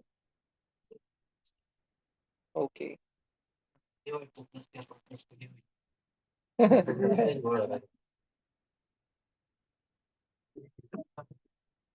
In a row of person, the position of A from left side of the row इस लाइन शेंगोड़े हो, प्लीज बोर्ड पे ध्यान दो। बहुत सारे लोग हैं एक लाइन में बैठे वाले सबके सब, और position of A from left side is 9th। रो जो है ऐसा रहता है रो। और ये देखिए कॉलम, ये कंस्ट्रक्शन का कॉलम दिख रही है। कॉलम कैसा रहता है? वर्टिकल रहता है। ध्यान रखना, मैं ऐसे ध्यान रखता हूँ। मैं हाँ मिस्त्री से बहुत सुना है, कॉलम भरने का, आज कॉलम भरने का, बीम ये बीम रहती, बीम ऐसे बीम ऐड भी डालते हैं, कॉलम ऐसे रहता, कॉलम भरते हैं ऐसे, घर को मजबूती देता कॉलम। तो रो और कॉलम ऐसे ध्यान रखता है। तो देखो ये वो जो भी है, जितने भी लोग बैठे वाले 9वें नंबर पे ए है लेफ्ट साइड से। पहला, दूसरा, तीसरा, चौथा, पांचवा, छठा, सातवां, आठवां, 9वां है अपना A. And position of M from right side of the row is 8th। और इधर से 1 2 3 4 5 6 7 और 8वां है एम। अब क्योंकि अभी स्पष्टता नहीं है, अगर उसमें कम व्यक्ति रहे, कम लोग रहे उसमें, मान लो, तो हो सकता कि ए पे से लाइन खत्म हो गई ए पे, तो फिर इधर से 1 2 3 4 5 6 7 और 8वें पे इधर ही चैम्बर वाला है, ऐसे भी हो सकता है, एक अजीब सा केस। लेकिन अभी के लिए हम मानते हैं कि ऐसे कुछ अजीब सा केस है नहीं। तो बहुत बड़ी लाइन है लोगों की, बड़ी सारी लाइन है लोगों की। इधर से गिना तो 9 नंबर पे ए बैठा है, उधर से गिना तो 8 नंबर पे एम बैठा है। और if N is sitting just in middle of A and M, and position of N from left side is 15th। Left side से 15 भी है उसकी, लेफ्ट साइड से 10 11 12 13 14 आणि 15वें पे है एन। बहुत ध्यान से सुनना। अगर एन 15वें नंबर पे है इस साइड से, तो एन के पहले इधर कितने जन थे? तो एन के उधर कितने जन रहे? अरे उधर नहीं रहना चाहिए 14, ऐसे नहीं। हाँ 1 मिनट अब बोल क्या हुआ। लेफ्ट साइड क्या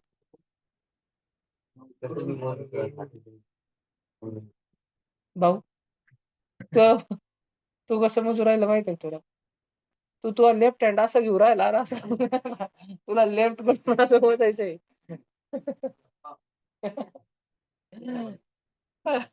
समजू राहिलो मी. तर समजून ये तुला.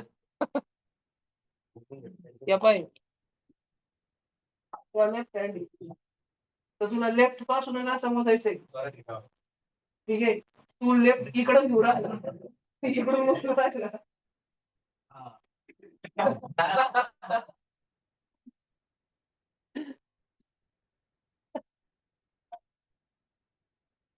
समजलं आता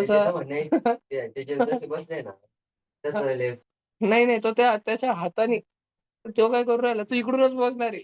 पण त्याला वाटू राहिलं क्वेश्चन म्हणून राहिला राईट हँडनी मोजा आणि लेफ्ट हँडनी मोजा. तो दरवेळेस इकडूनच मोजणार आहे, असं होऊ राहिलं त्या सगळ्या.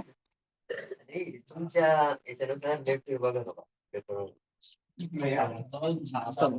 आपल्या हिशोबाने हे लेफ्ट आहे, माझं लेफ्ट, तुमचं बी लेफ्ट, जे मी स्क्रीनवर दाखवतोय बरोबर स्क्रीन दिसते तुम्हाला, आणि हे राईट है। अब सब जन ध्यान दो, एन किसके बीच में है? रो के बीच में नहीं है, एन ए और एम के बीच में है। तो अभी ध्यान से देखो, ए और एन के बीच में कितने जन है? ए 9 नंबर पे था, ब्लू कलर ले रहा मैं, ध्यान दो। ए 9 नंबर पे था, एन 15 नंबर पे था, उनके बीच में 1 2 3 4 5 5 जन थे। तो एन के बाद उधर भी 5 जन रहेंगे, म्हणजे 16वां 17वां 18वां 19वां और 20वां, और फिर आएगा एम जो उधर से 8वें नंबर पे है। समझ रहा क्या? और इधर से है ए जो इधर से 9वें नंबर पे। अरे बात समझ आ रही क्या सबको? ध्यान दो। Find the total number of person in the row. तो मेरे को एक बात बताओ सीधा सीधा, ए तक कितने जन है? ए तक और एम तक कितने जन है? 8। ये बीच में के 5 और इधर वाले 5 और एन एक है खुद, बरोबर ना? तर 9 1 5 आणि 1 आणि 5 आणि 8, 28 लोग है रो. समझा?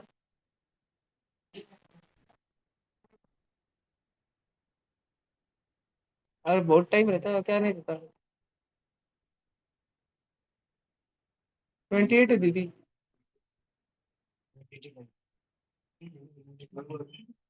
The angle between minute hand and hour hand of clock when the time is 8:30, तो 5 × 5.5, 8 5 × 40 और 5.5 30 150 आणि अर्धा 30 15, 150 आणि 15 165, 165 -40. हाँ, तर तो एंगल इसने दिखा रहा है।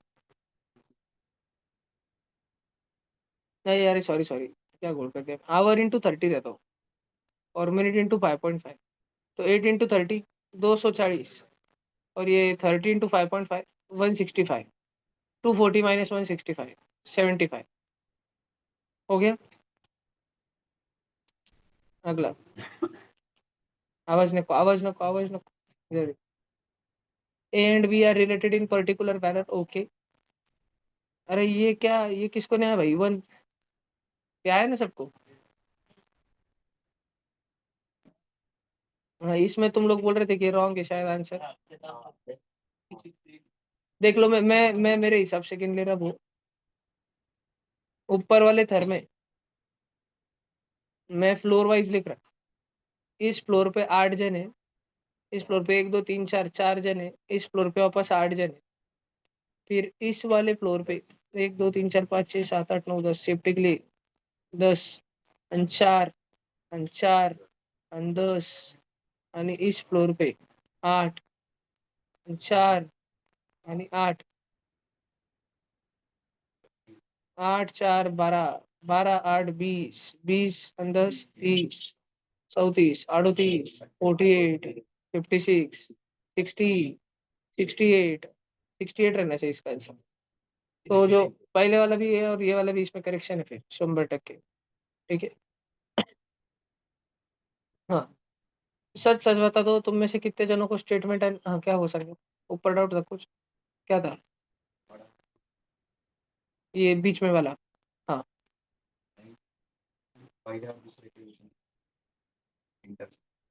जहाँ पे वो क्रेजी संग है। इसका आंसर क्या दिया है, नहीं संग फर्स्ट का होगा नहीं। मेरे को लगा कि आंसर 70 है क्या, संज्ञा ने ये वाला एक क्यूब ढूंढा। दिख रहा है तुमको, दिख रहा है ये बड़ा वाला क्यूब, संज्ञा नंबर ऑफ क्यूब्स है ना, तो ये संज्ञा को लगा ऐसा, ये ऐसे लगा था अंतर को, तो फिर और बढ़ जाता था आंसर, 69 हो जाता समझो, पर नहीं है। ये ऐसे वाले क्वेश्चन में हालांकि वो नहीं लेना रहता, इसमें सिर्फ छोटे छोटे कितने क्यूब है वो काउंट करने रहते सिर्फ। ठीक है, सिंगल सोलो क्यूब भी काउंट करने रहते हैं, इधर उन्होंने गलत कर दिया वो। हाँ, ये 68 स्टेटमेंट और कंक्लूजन किन को नहीं आता, हैंड रेज कर दो आप बीच। बिल्कुल नहीं आता, जो पहले से थे नोबड़ो, तुमको भी नहीं आता, तुमको पढ़ा था मैंने ध्रुव ईयर बैंगन। तेरे को आता धनश्री, क्षितिजा तुला येतं का,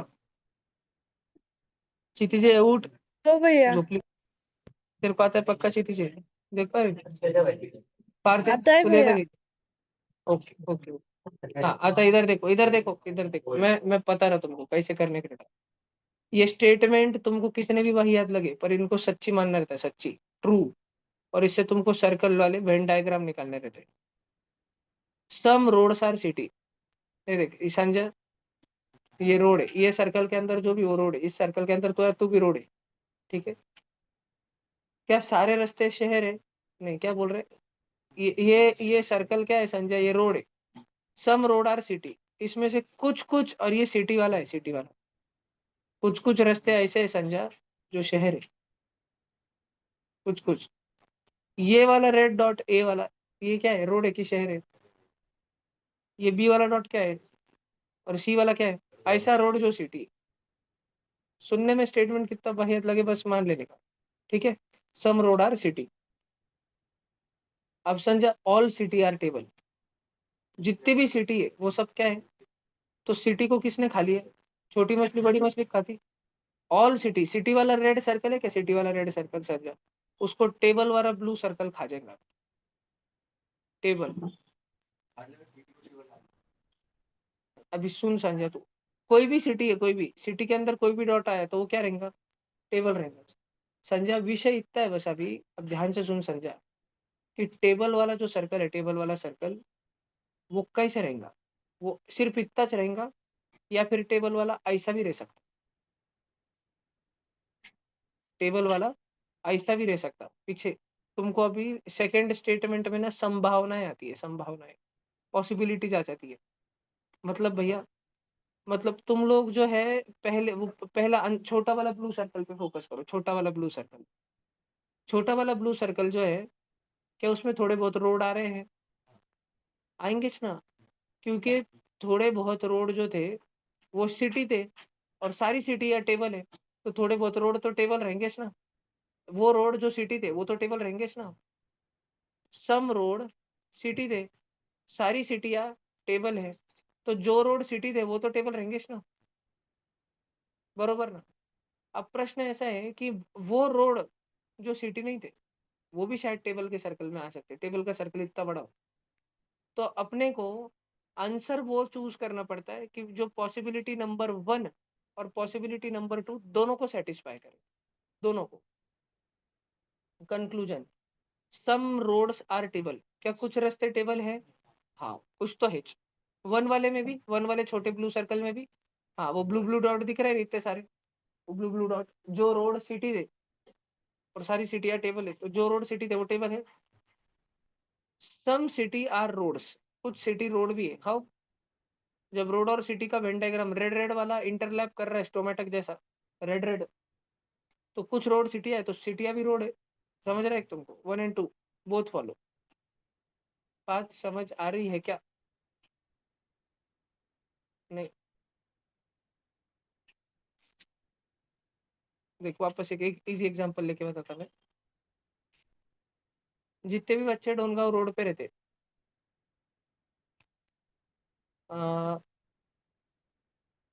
सम डोनगांव रोड स्टूडेंट्स आर ढ,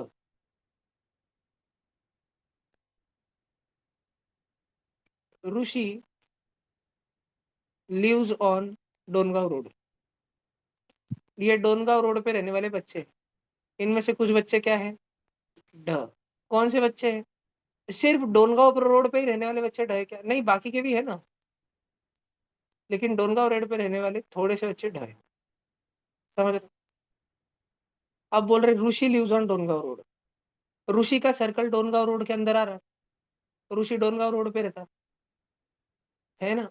अब हो सकता है ऋषि ऐसा रहे, या हो सकता है ऋषि ढ वाले में आए, ऋषि सर्कल यहाँ पे भी तो रह सकता, ये पॉसिबिलिटी नंबर 1 या पॉसिबिलिटी नंबर 2 है। सेकंड पॉसिबिलिटी में भी ऋषि डोनगांव रोड पे ही रह रहा, लेकिन वो ढ भी है। पहली पॉसिबिलिटी में ऋषि सिर्फ डोनगांव रोड पे रह रहा है, वो ढ नहीं। ये दो पॉसिबिलिटी, आंसर ऐसा चूज करना है जो दोनों को सेटिस्फाई करे, समझ रहा है।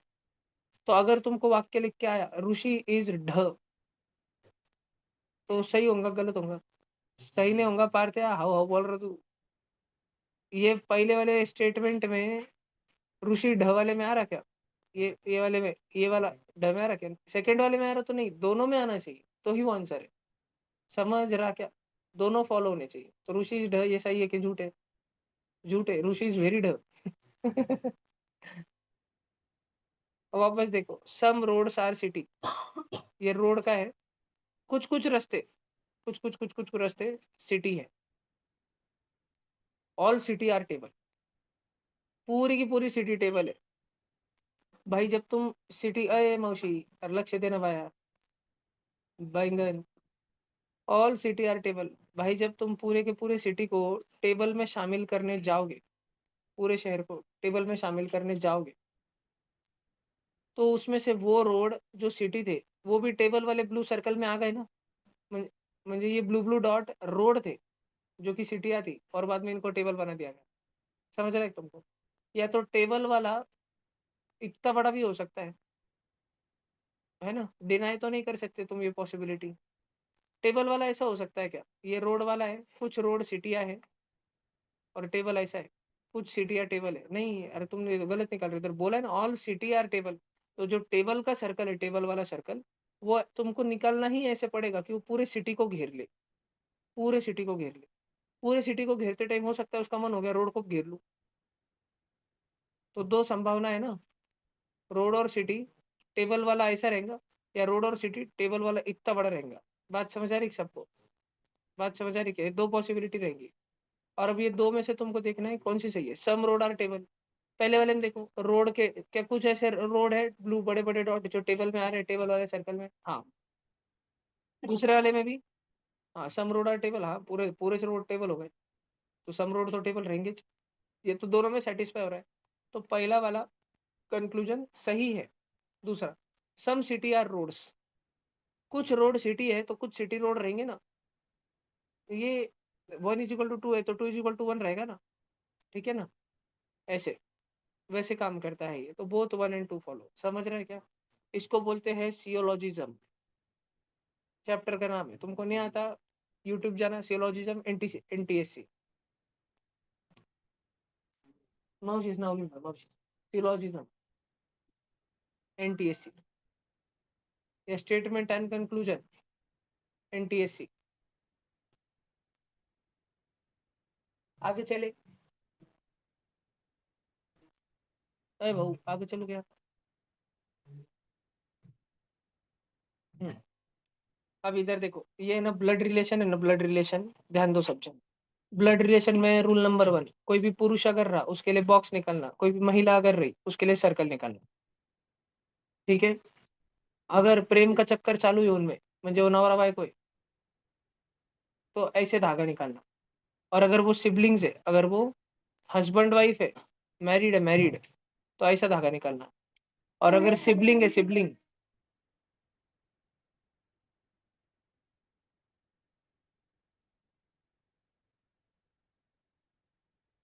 रहा भाई बहन, तो सीधी डंडी निकालना, ठीक है। ध्यान रहेगा सबको। अब देख ना तू, P - Q means Q is the father of P। इसको कैसे लिखूंगा मैं, Q is the father of P। Q तो पप्पा है, तो उसको मैं बॉक्स में लिखूंगा ना, वो पुरुष है ना, Q पप्पा है ना वो। P मालूम है क्या, डॉटर है किसान है, नहीं तो P को वैसे ही रखूंगा।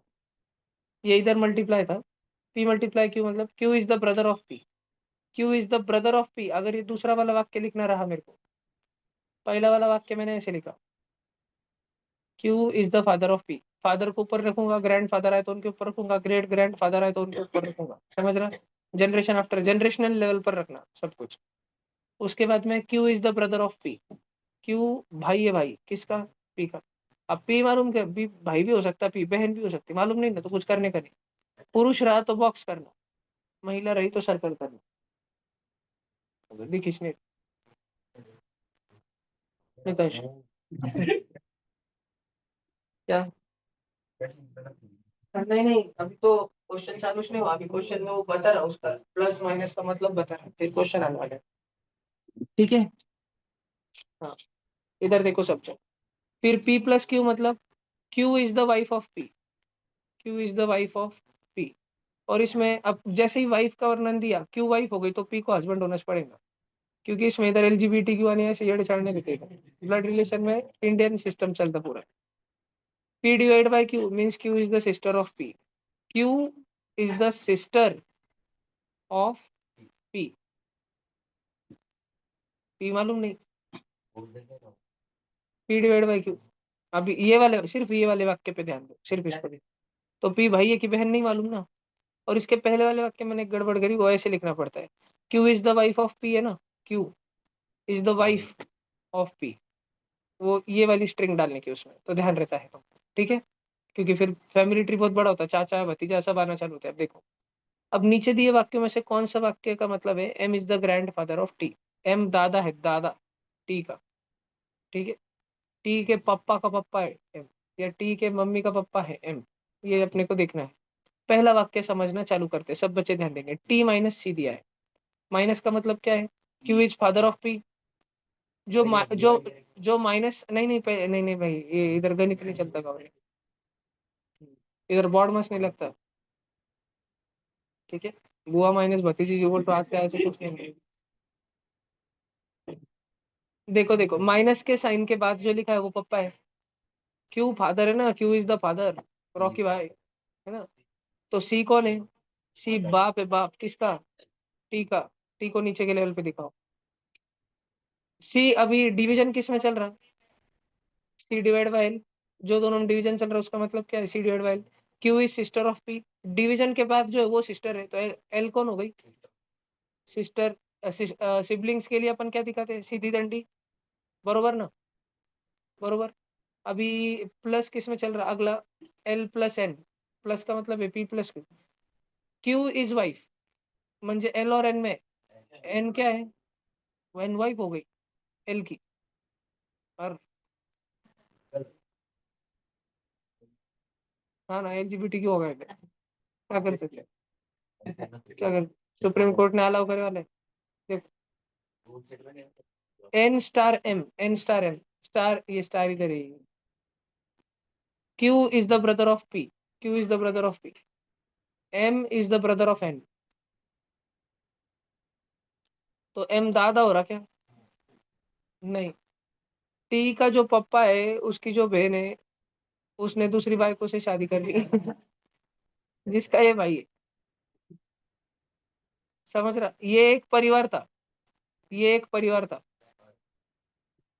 और ये दोनों बहनों ने, ये दोनों महिलाओं ने शादी कर ली। तो ये पहला ऑप्शन का कुछ सेंस बन रहा क्या? अपने को तो क्या करने का है? वो ऑप्शन ढूंढना है जिसमें एम क्या है? M grandfather of T है। तो पहला वाला ऑप्शन कट। इसमें बॉड मास नहीं लगाते रहते, ध्यान दो। टी माइनस आर, माइनस का मतलब क्या है? Q, Q is the father, R is the father of. देखते हैं ना, आर बी वाला आंसर है क्या इसका? नहीं ना, फिर देख। ये भाऊ, अच्छा एकदम सेम टू सेम साइन, इसलिए पर कर तो लेते हैं। R divide by Z. अरे भाई टी माइनस आर म्हणजे आर पप्पा है टी का। R divide by Z. Z is sister of R. Z plus L. L is wife of Z, ये धागा। ये इधर मैरिज हो गया जेड और एल में। और वो उसका ब्रदर। ये भी हुआ। नहीं। अगला वाला देख रहे सब जन, ध्यान दो। T divide by Z. किधर डिवाइड का मतलब क्या रहता? Z is sister of T. Z sister है टी की। और ये Z star L. P star Q, तो Q is brother of P. L is brother of Z. L is brother of Z. Divide का मतलब क्या था? तो ये सिबलिंग हो गए ना तीनों भी। एल जेड और टी अभी तो सिबलिंग है तीनों भी। फिर plus L plus F. Plus का मतलब है Q is wife of P, तो F is wife of L. F is wife of L. और माइनस एम, माइनस का मतलब है P minus Q. M is father of F. M is the father of F. M ऊपर, father ले ऊपर। तो इधर भी क्या? एम ग्रैंड फादर हो रहा टी का? नहीं नहीं नहीं। एम की बेटी थी एफ, जिसकी शादी हो गई एल से। तो ये एफ का जेड कौन लगता? Brother in law. हाँ नहीं, सिस्टर इन लॉ। और T something in law, brother या sister in law, sibling in law. समझ रहा क्या? तो इधर तो टी तो हुआ नहीं, नन ऑफ दीज। ये आंसर इसका।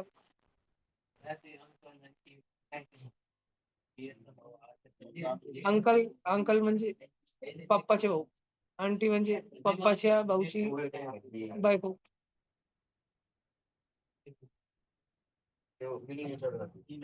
अंकल आंटीचा नेफ्यू. नेफ्यू म्हणजे नीस. नीस आणि नेफ्यू म्हणजे भतीजा भतीजी. पुतण्या. समजलं ना? बस. ते मला बी नाही समजत लवकर, पण अभि अभि मी शिकाय म्हणजे. तुमचे जे पप्पा आहे, त्यांचे जे भाऊ आहे, त्यांचा मुलगा किंवा मुलगी, ते तुमच्या पप्पाचे पुतण्या पुतणी लागतात. आणि तुमची जी मम्मी आहे, मम्मीचा जो भाऊ आहे म्हणजे तुमचा मामा, तुम्ही तुमच्या मामाचे भाचा भाची लागतात. समजलं? असं. ते बी नेफ्यू नीसच राहत. मॅटर्नल नेफ्यू, मॅटर्नल नीस. हे पाय, हे पार्थ. पार्थचे पप्पा, पार्थची मम्मी, पार्थच्या पप्पाचा जो भाऊ आहे तू त्यांचा पुतण्या लागतो, नीस नेफ्यू है ना. हा, अरे काकाचा ह्यो लागतो आणि त्याच्या काकाच्या पोराचे, तुझ्या काकाचे जे पोर आहे ते तुझ्या पप्पाचे पुतण्या पुतणी, आणि तू तुझ्या काकाचा पुतण्या.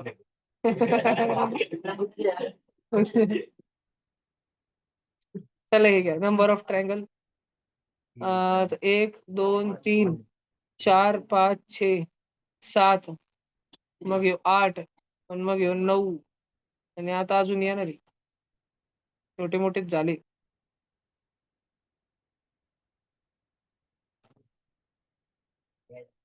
जरा शिफ्ट नाही का अजून? 9 संपले. कस काय तसं? अरे सॅम्पल पेपर होतं हे, तेच म्हणून राहिलो, ओरिजिनल पेपर असतो राहतो. आता घेतो ना आज संध्याकाळी. When Sanju saw Mahesh, he recalled he is the son of the father of my daughter. जब संजू ने महेश को देखा, he is the son of the father of my daughter. संजूची होती डॉटर. डॉटरचा फादर कोण?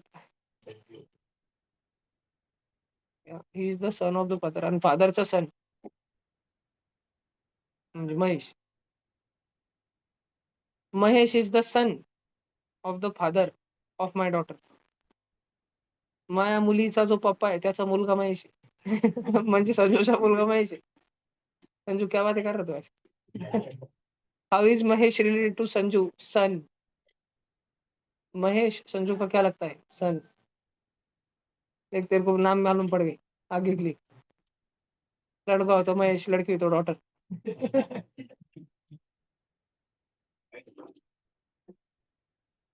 हाँ ये वाला कल कर लिया था, अपन फॉर्मेलिटी के लिए वापस. 1701 से 1900 बहुत इंक्लूडेड है. तो इसमें पहला लीप ईयर जो चल होता है 1704, क्योंकि लास्ट के 2 डिजिट डिविजिबल रहने चाहिए 4 से. और 1900 के पहले, 1900 सेंचुरियन ईयर होने के बावजूद 4 से डिविजिबल नहीं है. 1896 होता है, 96 4 से डिविजिबल है.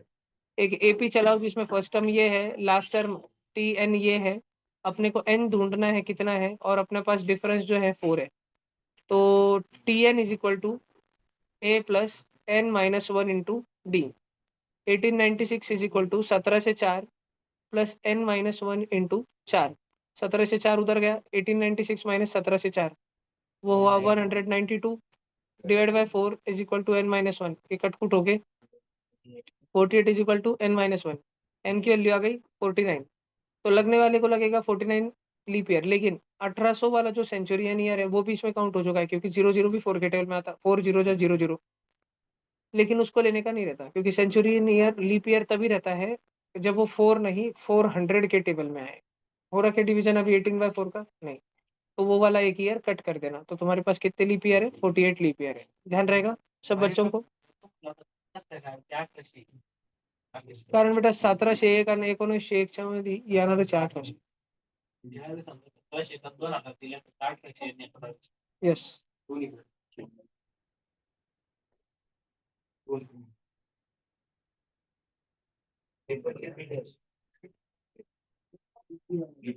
नाही 2000 आहे ना, 400 पाडे देतात.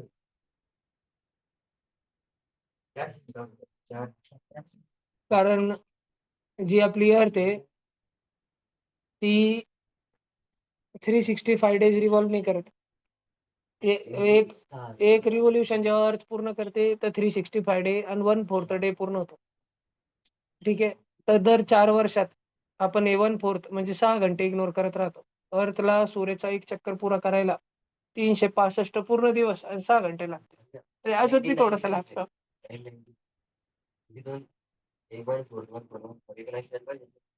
नाही तर 1/4 1/4 1/4 नाही 1/4 एक्झॅक्टली नसतं ते, 6 घंटे नसतं ते, 5 घंटे 58 मिनिट राहतात, ज्याला आपण अप्रॉक्सिमेटली करून घेतो. तर मग दर सेंचुरी संपायला आली का 100 वर्ष, मग ते अप्रॉक्सिमेशन भेटम पाठ करून टाकतो आपण आणि सेंचुरी इयर स्किप करून टाकतो. असं काही गोळ आहे. ठीक आहे. 8 players are standing to play standing kho kho. अरे लय भारी भया स्टँडिंग खो. बसल्यावर पळायलाच जात नाही, पडून जायचं मी धपकन. खोदी लागली मी त्यालाच लागणार शालू माल कशाला दिला ते माझ्याकडे पडत यायचे त्याला पहिले शिवा भरायचे तुम्हाला खोदी फक्त नंतर पाहिजे त्या गंगापूरला काय भारी खेळलो होतो ना ते पोरग आठवत 200 रुपये दिले त्याला काय बेकार होतं बाहेर जिंकले होते आपण इतके मोठे मोठे लोकांसमोर गीता इज ॲट अय किती लोक आहे 8 जण ध्यान दो रे अय मावशी अगर तू ध्यान देना अय ध्रुवी फोटो आ जाए जल्दी उठ जल्दी आशे पेपर लेक बैठ धर ढो ढोर ढ आणि क्वेश्चन खोल 73 आणि ध्यान दे 8 प्लेयर है 1 2 3 4 5 6 7 8 Aryan Geeta is at third place to the right of Mahesh Mahesh जिधर भी है अब सब जन मान ले उस साइड में देख रहे नॉर्थ में ऊपर देख रहे जैसे तुम लोग नॉर्थ में देख रहे हो तो महेश के राइट ऑफ महेश महेश का राइट हैंड कौन सा है तो तेरा राइट हैंड है और वो थर्ड नंबर पे है महेश के बाजू में फर्स्ट पे कौन तो भी है सेकंड पे कौन तो भी थर्ड पे कौन है Geeta Amar is at first place to the right of Geeta Geeta के राइट साइड में फर्स्ट प्लेस पे अमर है Asha is to the fourth place to the left of Geeta Geeta के लेफ्ट में चौथी प्लेस गीता की लेफ्ट में पहली प्लेस है दूसरी प्लेस है तीसरी प्लेस है चौथी प्लेस आशा इधर Amar Radha is at central place between Parag and Asha देख आशा हाँ पराग नहीं मालूम अपने पराग किधर है Meena is at central place between Geeta and Hemant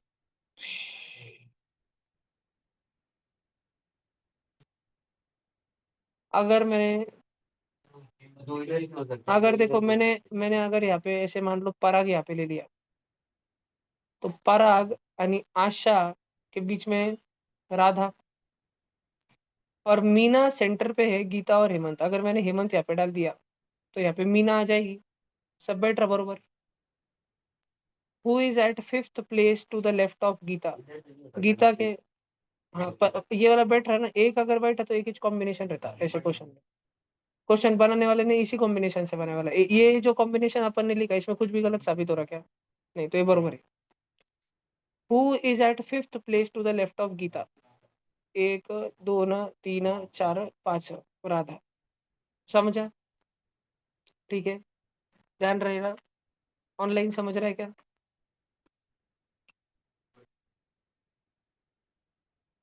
once more Geeta is at third place to the right of Mahesh Mahesh उधर देख रहा तो उसका राइट हैंड कौन सा है ये वाला तो राइट में first second third third place पे गीता है Geeta is at third place to the right of Mahesh Amar is at first place to the right of Geeta Geeta के राइट में फर्स्ट प्लेस पे लगेज कौन है Amar Asha is to the fourth place to the left of Geeta Geeta के left में fourth place first place left में second third and fourth fourth पे कौन है आशा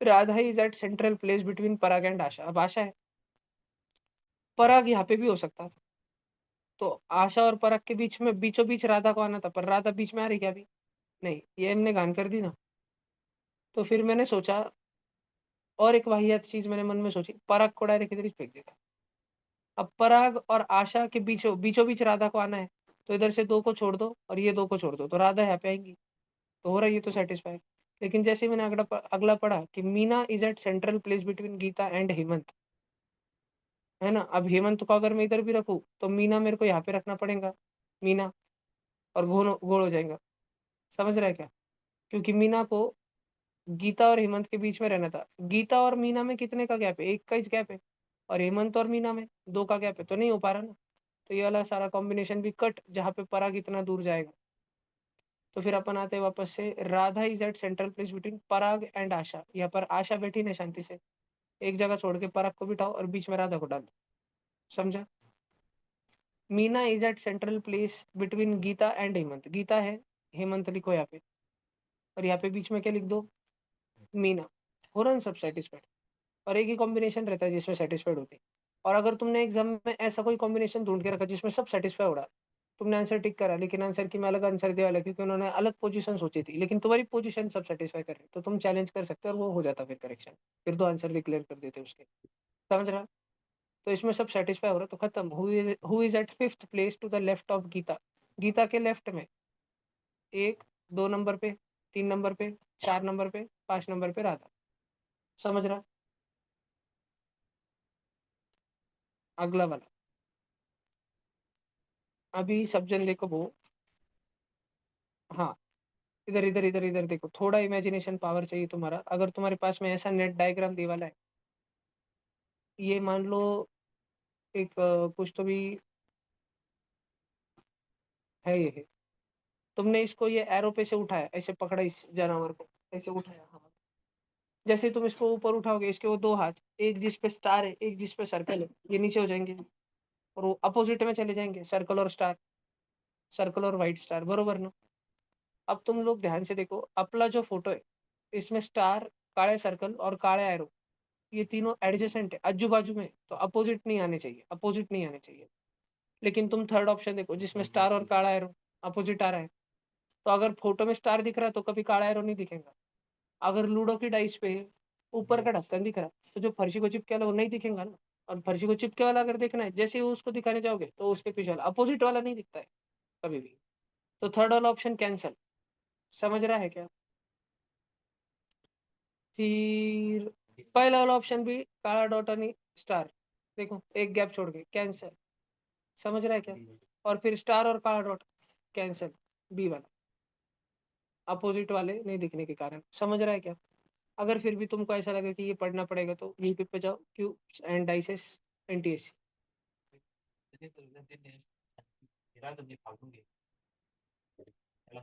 त्या सरला भरायचं इतका टाइम आहे का? तो मेंदू फाडून टाकायला सरला भरायचं, या ऐसे ड्रॉ करने का और फिर बना के देखने का।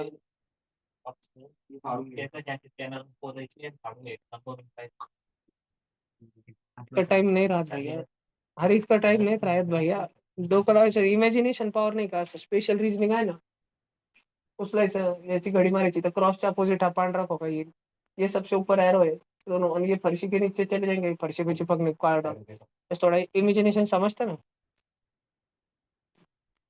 एवढं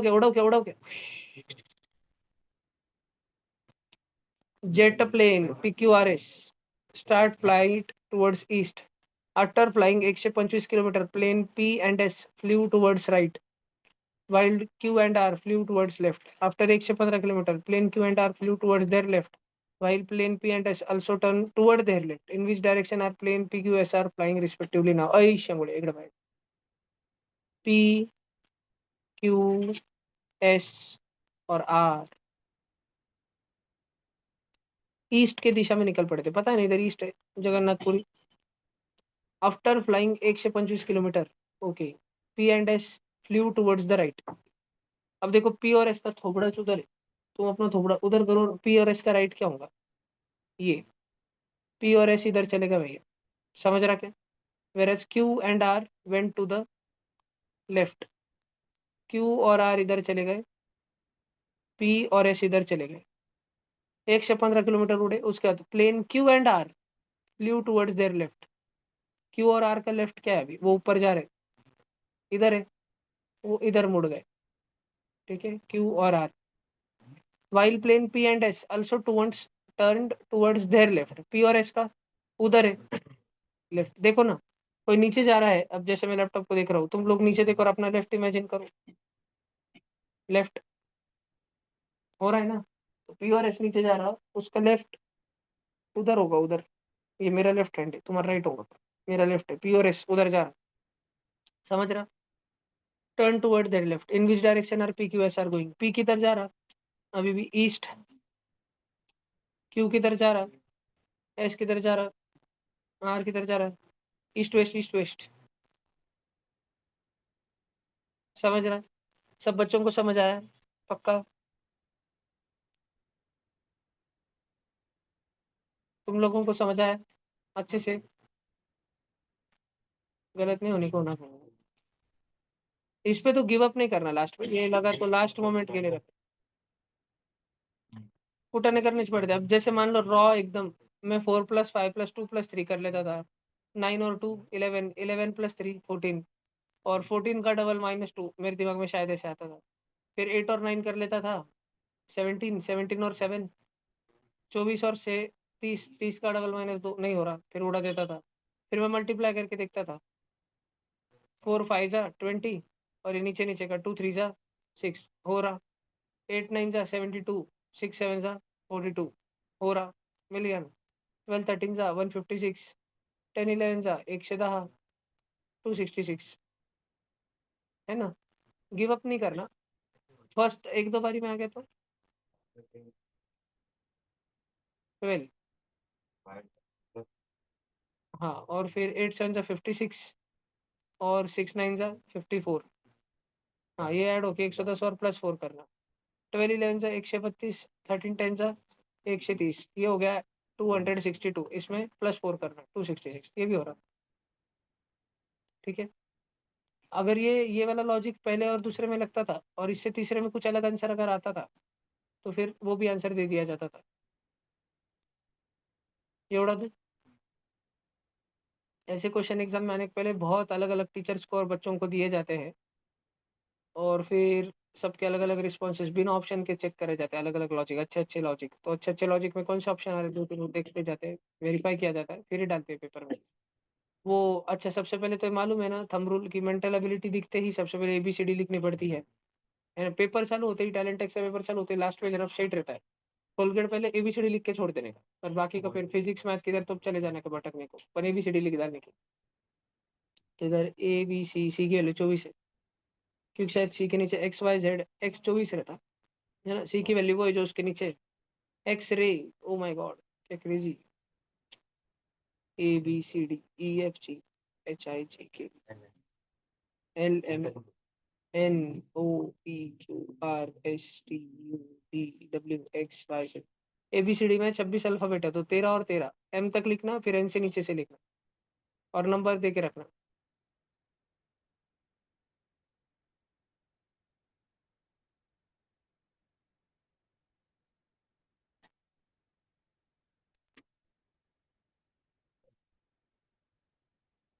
देखो ये C24 है ना? नीचे को दे दिया उसको एक्स रे। एक्स का क्या होना चाहिए था? 3। आर का, R 18 पे है ना, तो उसका क्या होना चाहिए था? 9। ए का क्या होना चाहिए था? 26, और वाई का क्या होना चाहिए था? एडिशन करो, 40 आ रही। अब वॉट का देखो, डब्ल्यू के अपोजिट में कौन है? 4। एच के अपोजिट में कौन है? S 19। ए के अपोजिट में Z 26, और टी के अपोजिट में 7। एडिशन करो, 26 और 7 33, और 4 37, और 10 47, और 9 हो गया। आ जाएगा ना? इजी था।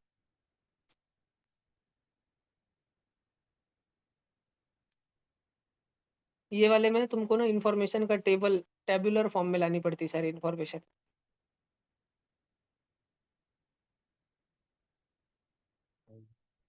इधर देखो क्या क्या आ रहा है। इधर 7 बच्चे हैं, अलग अलग कलर की शर्ट है। लड़की आ गई, मतलब उसमें जेंडर आ गया, और फ्रेंड भी आ गया, बेस्ट फ्रेंड। इतने सारे फ्रेंड,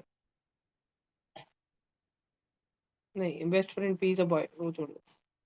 इतने जने, तो JKLMNOP are 7 kids. They are wearing clothes of black, blue, blah blah blah blah blah blah colors.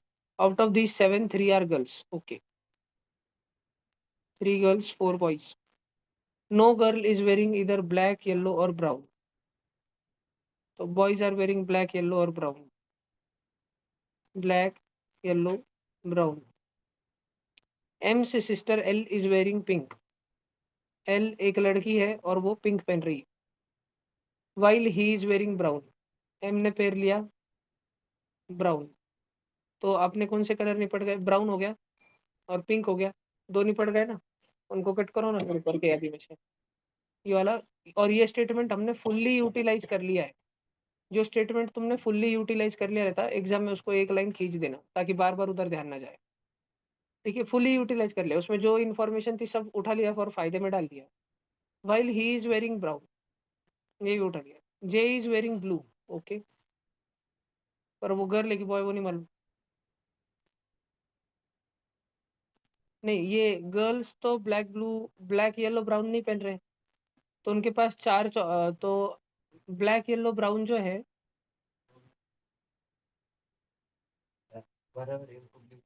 नहीं नहीं, ये देखना, ब्लैक मैं उसको ब्लैक को एक स्क्वायर निकाल लेता, क्योंकि स्क्वायर इसके लिए रहता पुरुष के लिए, ब्लैक येलो और ब्राउन, है ना।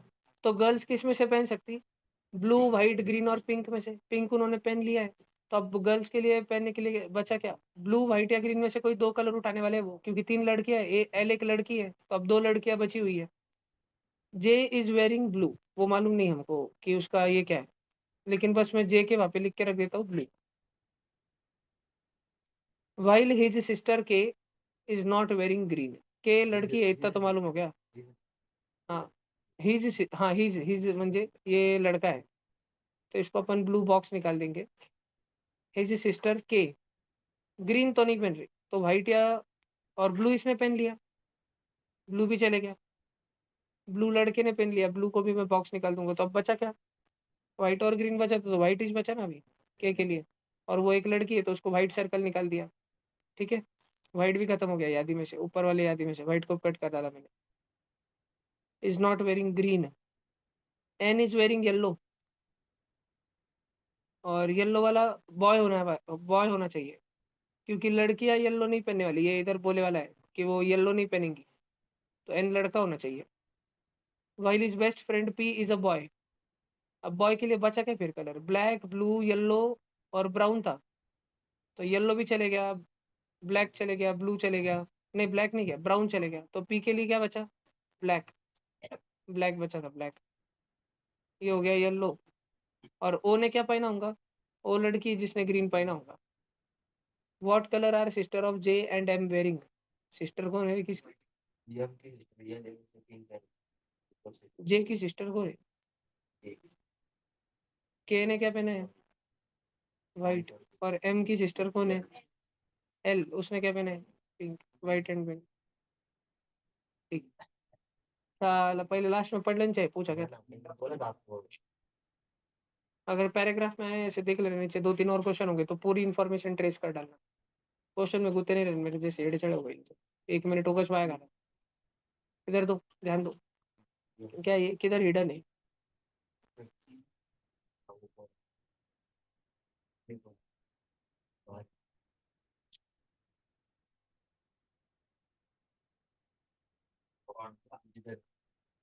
तो इसका आंसर था सी, इसलिए तुमने सी बोल रहे तुम सब, तुमको आ गया था क्या? तो करते बैठना, वो तो तुम्हारे भरोसे, उसमें मैं क्या तुम्हारी मदद करूँ, क्या चीज देखो।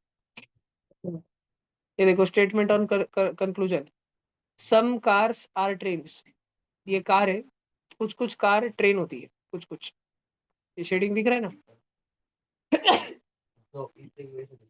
और सम ट्रेन्स आर कैट्स, नहीं अभी हो गया, अभी क्रेजी हो गया, अभी शिट जस्ट गॉट रियल। अब देखो, कुछ कार ट्रेन है, ठीक है, कुछ कार ट्रेन है, और कुछ ट्रेनें कैट है, तो ऐसे भी हो सकता कैट, ऐसे भी हो सकता कैट,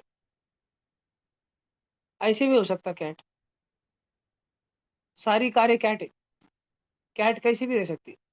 सेकंड वाला वाक्य, जितनी संभावनाएं तुम सोच सको सेकंड स्टेटमेंट की, उतनी सोचनी रहती पॉसिबिलिटी, और कुछ किसी के दिमाग में आ रही?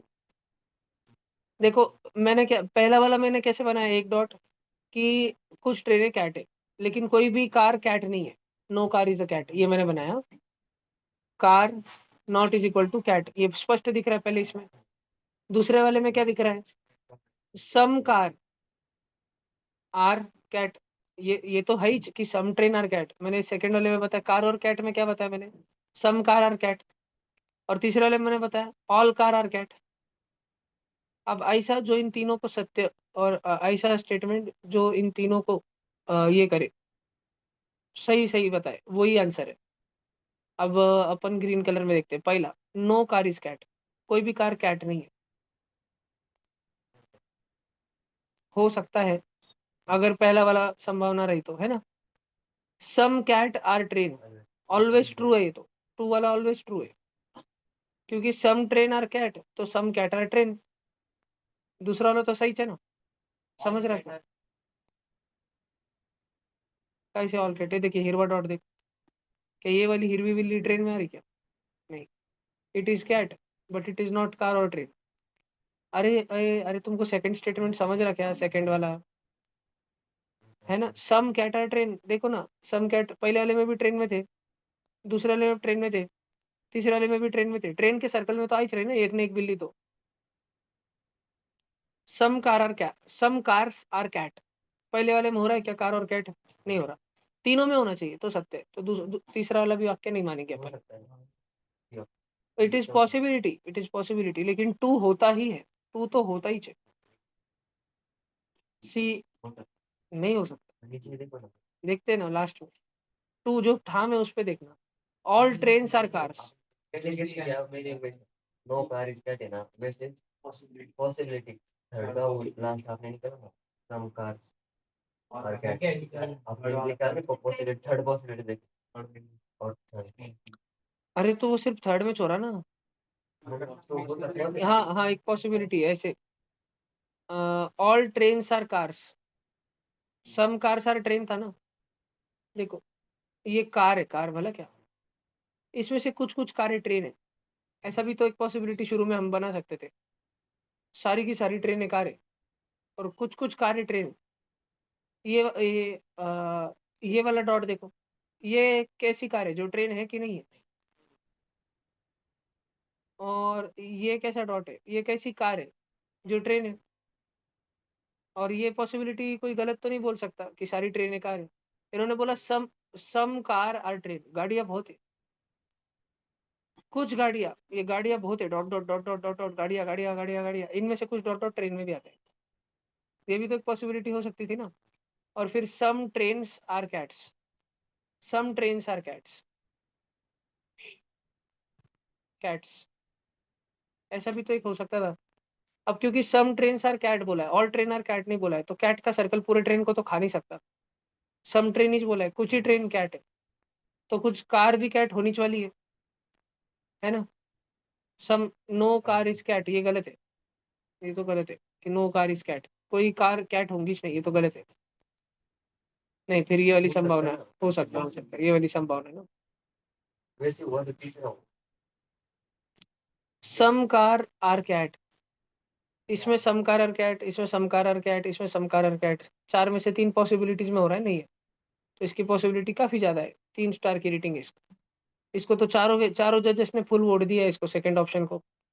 और ऑल ट्रेन्स आर कार्स, सारी की सारी ट्रेन कार्स है नहीं, इसमें ये वाला इतना बड़ा ब्लू पॉइंट, ये ट्रेन है लेकिन कार नहीं है, ये ट्रेन है लेकिन कार नहीं है, ये ट्रेन है लेकिन कार नहीं है, एक ही चीज में हो रहा है, तो सेकंड वाला तो फॉर श्योर होना ही चाहिए। ऐसा कौन सा ऑप्शन है, टू फॉलोज, हाँ टू फॉलोज है ना, थ्री फॉलोज तो होता नहीं, फोर फॉलोज तो होता नहीं, है ना, टू तो फॉलो होता, थर्ड वाला टू तो होता, समझ रहा ना, कोई भी रहे थे टू तो होता, और वन और थ्री भी होता, ऑल ट्रेन आर कार्स, किधर हो रहा क्या, ऑल ट्रेन आर कार्स नहीं, क्योंकि बोले वाला चाहिए सम ट्रेन आर कार, वाक्य ही बोले वाला है सम ट्रेन आर कार, कुछ ही ट्रेन कार है, वाक्य में ही बोलते टाइम उन्होंने बोला, ऑल ट्रेन आर कार्स बोल रहे हैं ना, कार्स कैट से क्यों, तो ऑल ट्रेन आर कार्स, हाँ हो सकता है ना, ऑल ट्रेन आर कार, ये भी हो सकता है, फोर की भी पॉसिबिलिटी है।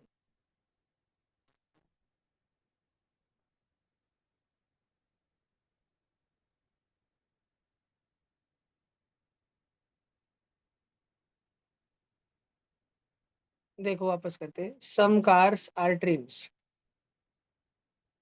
कुछ कुछ कार है जो ट्रेन, एक तो ऐसा सर्कल बनता, एक वाक्य पढ़ के, पहला वाक्य पढ़ के, नहीं तो दूसरा सर्कल ऐसा बनता कि ये ट्रेन है, सॉरी सॉरी, ये कार है, इस कार की दुनिया में बहुत सारी कार है, इनमें से कुछ कार्स ट्रेन है, ये दिख रहा क्या, पहले वाले में सिर्फ ओनली फर्स्ट वाक्य पढ़ के ऐसे दो पॉसिबिलिटी बनती। कुछ कारें ट्रेन है और ऐसी भी ट्रेनें हैं जो कार नहीं है, और कुछ कारें ट्रेन है और सारी ट्रेनें कार ही कार है। ये दो पॉसिबिलिटी बनती है। फिर अगला, सम ट्रेन्स आर कैट, कुछ कुछ ट्रेनें कैट है, तो इसमें कैट की ये संभावना बनती, या कैट की ये संभावना बनती, या कैट की ये संभावना बनती, तीन। और सम ट्रेन आर कैट्स, तो कैट की ये संभावना बनती, या कैट की ये भी संभावना बनती कि सारी कैटें कार है। दिख रहा है क्या? पांच बनी, पांच। अब इन पांचों पे खरा उतरना है, जो ऑप्शन को सही साबित होना है इस पांचों पे खरा साबित होना है। No car is cat, no car is cat, कोई कार कैट है ही नहीं।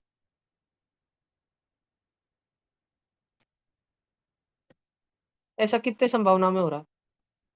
एक संभावना में। ये संभावना नंबर 1 है, ये 2 है, ये 3 है, ये 4 है, और ये वाली लास्ट वाली 5।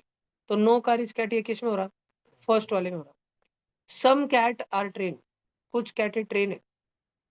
हाँ, क्योंकि सम ट्रेन आर कैट, तो सम कैट आर ट्रेन, ये तो सही रहने वाला है। ये किस में सही हो रहा? 1 2 3 4 5 सब में सही हो रहा है। तो ये तो फॉलोज, ये इधर फॉलोज नहीं, ये फॉलोज, ये होता चाहिए। तीसरा, सम कार्स आर कैट्स, पहला वाला देखो, पहला वाला सिर्फ पहले पे ध्यान दो, दो काले सर्कल है और कैट का एक है। क्या उसमें कोई कार और कोई कैट है? सम कार और कैट नहीं होता पहले में, दूसरे में होता, तीसरे में, चौथे में सम कार और कैट हो, और चौथे में हो, पांच में से चार में हो रहा नहीं है, भरपूर ज्यादा जनों में हो रही है। All trains are cars, all trains are cars, सारी की सारी ट्रेन कार है। इसमें तो 1 2 3 में हो ही नहीं रहा, एक में नहीं हो रहा ना। ट्रेन देख, ट्रेन काले वाले सर्कल देखने, काले वाले, ऑल ट्रेन्स आर कार्स, जितनी ट्रेन है वो सारी कार है। पहले 1 2 3 में तो हो ही नहीं रहा, किसमें हो रहा वो? 4 और 5 में हो रहा, 4 और 5 में। सम कार्स आर ट्रेन, कुछ गाड़ियां ट्रेन है, सारी ट्रेनें कार हो सकती है ना। देखना ये देखिए, कार की दुनिया है, ये कार की दुनिया, बहुत सारी कार है दुनिया में, बहुत सारी गाड़ियां हैं, ट्रांसपोर्टेशन के बहुत सारे जरिए है, बहुत सारी गाड़ियां हैं।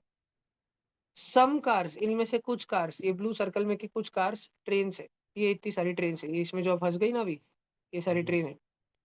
तो दुनिया की जितनी भी ट्रेन है वो कार ही चेक है ना। कुछ गाड़ी या ट्रेन है लेकिन सारी ट्रेनें कार, ये एक संभावना है ना, ठीक है ना। तो 4 और 5 में हो रहा, तो कौन है जो सब में फॉलो हो रहा? 2, 2 तो फॉलो होना ही चाहिए। और बाकी भी तो करने के तो 1 3 और 4 भी होते, पर वो सब में नहीं होते। फिर भी अगर हमको चूज करना पड़े कि सबसे ज्यादा ज्यादा कौन होते,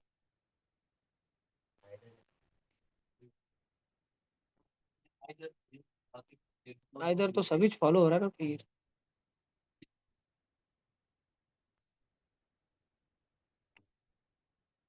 आंसर क्या दिया था इसका? इधर 1 और 3 फॉलोज एंड 2 फॉलोज, 2 तो फॉलोज और 1 और 3 फॉलोज। इधर 1 और 2 एंड 3 फॉलोज, इधर 1 और 2। ये 1 2 3 4 आपस में ही कॉन्ट्राडिक्टरी है क्या, कि इनमें से कोई एक हो रहा होगा तो दूसरा नहीं होगा, ऐसा कुछ है क्या? अगर नो कार इज कैट,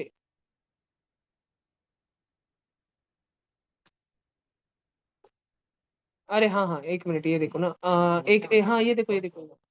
हाँ, फर्स्ट वाला अगर 1 नंबर की संभावना में हो रहा और 4 वाला 4 और 5 में हो रहा, तो 1 और 4 साथ में नहीं हो सकते ना।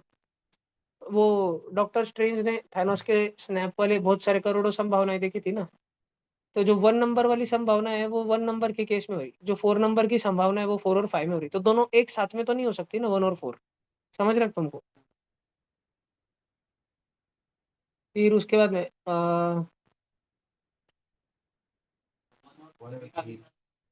1 और वो आइदर है ना, उसको आइदर 1 और 3, या तो 1 होगा और या तो 3 होगा, ऐसा है ना, एक साथ में नहीं हो रहा है ना वो, और 2 होता है, या तो 1 होगा या तो 2 या तो 3 होगा, ऐसा। और इधर 1 और 2, नहीं नहीं देखो वो क्या बोल रहा है, एक तो मैं 1 के साथ बर्थडे पार्टी जाऊंगा, नहीं तो 2 के साथ। अरे ऐसे थोड़ी 1 वाला फर्स्ट केस के लिए एग्री और 2 वाला फर्स्ट केस के लिए एग्री ना, फिर और की झगड़े की बात इसने आई ना वहाँ पे, है ना। तो फिर उन्होंने बस 2 बोलना चाहिए था, 2 एंड 3 बोलो, इस बात समझ आ रही है तुमको। तो इसका इसलिए 3 वाला ऑप्शन होगा। समझ रहा क्या, सारे केस अपने को देखने हैं, और सारे केस देखने के बाद जब अपन ऐसे ये ऐसे जब लिखे ना अपन रोमन नंबर्स में यहाँ पे, तो कौन आपस में झगड़ा कर रहा 7 महीने में, इधर और वो देखना है। एक तो ये, नहीं तो वो, ऐसा। नहीं नहीं, अरे हाँ ब्रेक, ऐसे जरूर। नहीं नहीं पहले बायो का है भैया, इसका प्रिंट कार्ड नहीं, टाइम लगेगा अभी अगले पेपर में। समझ रख सबको ये, फाइनली डिस्कशन तो खत्म हुआ।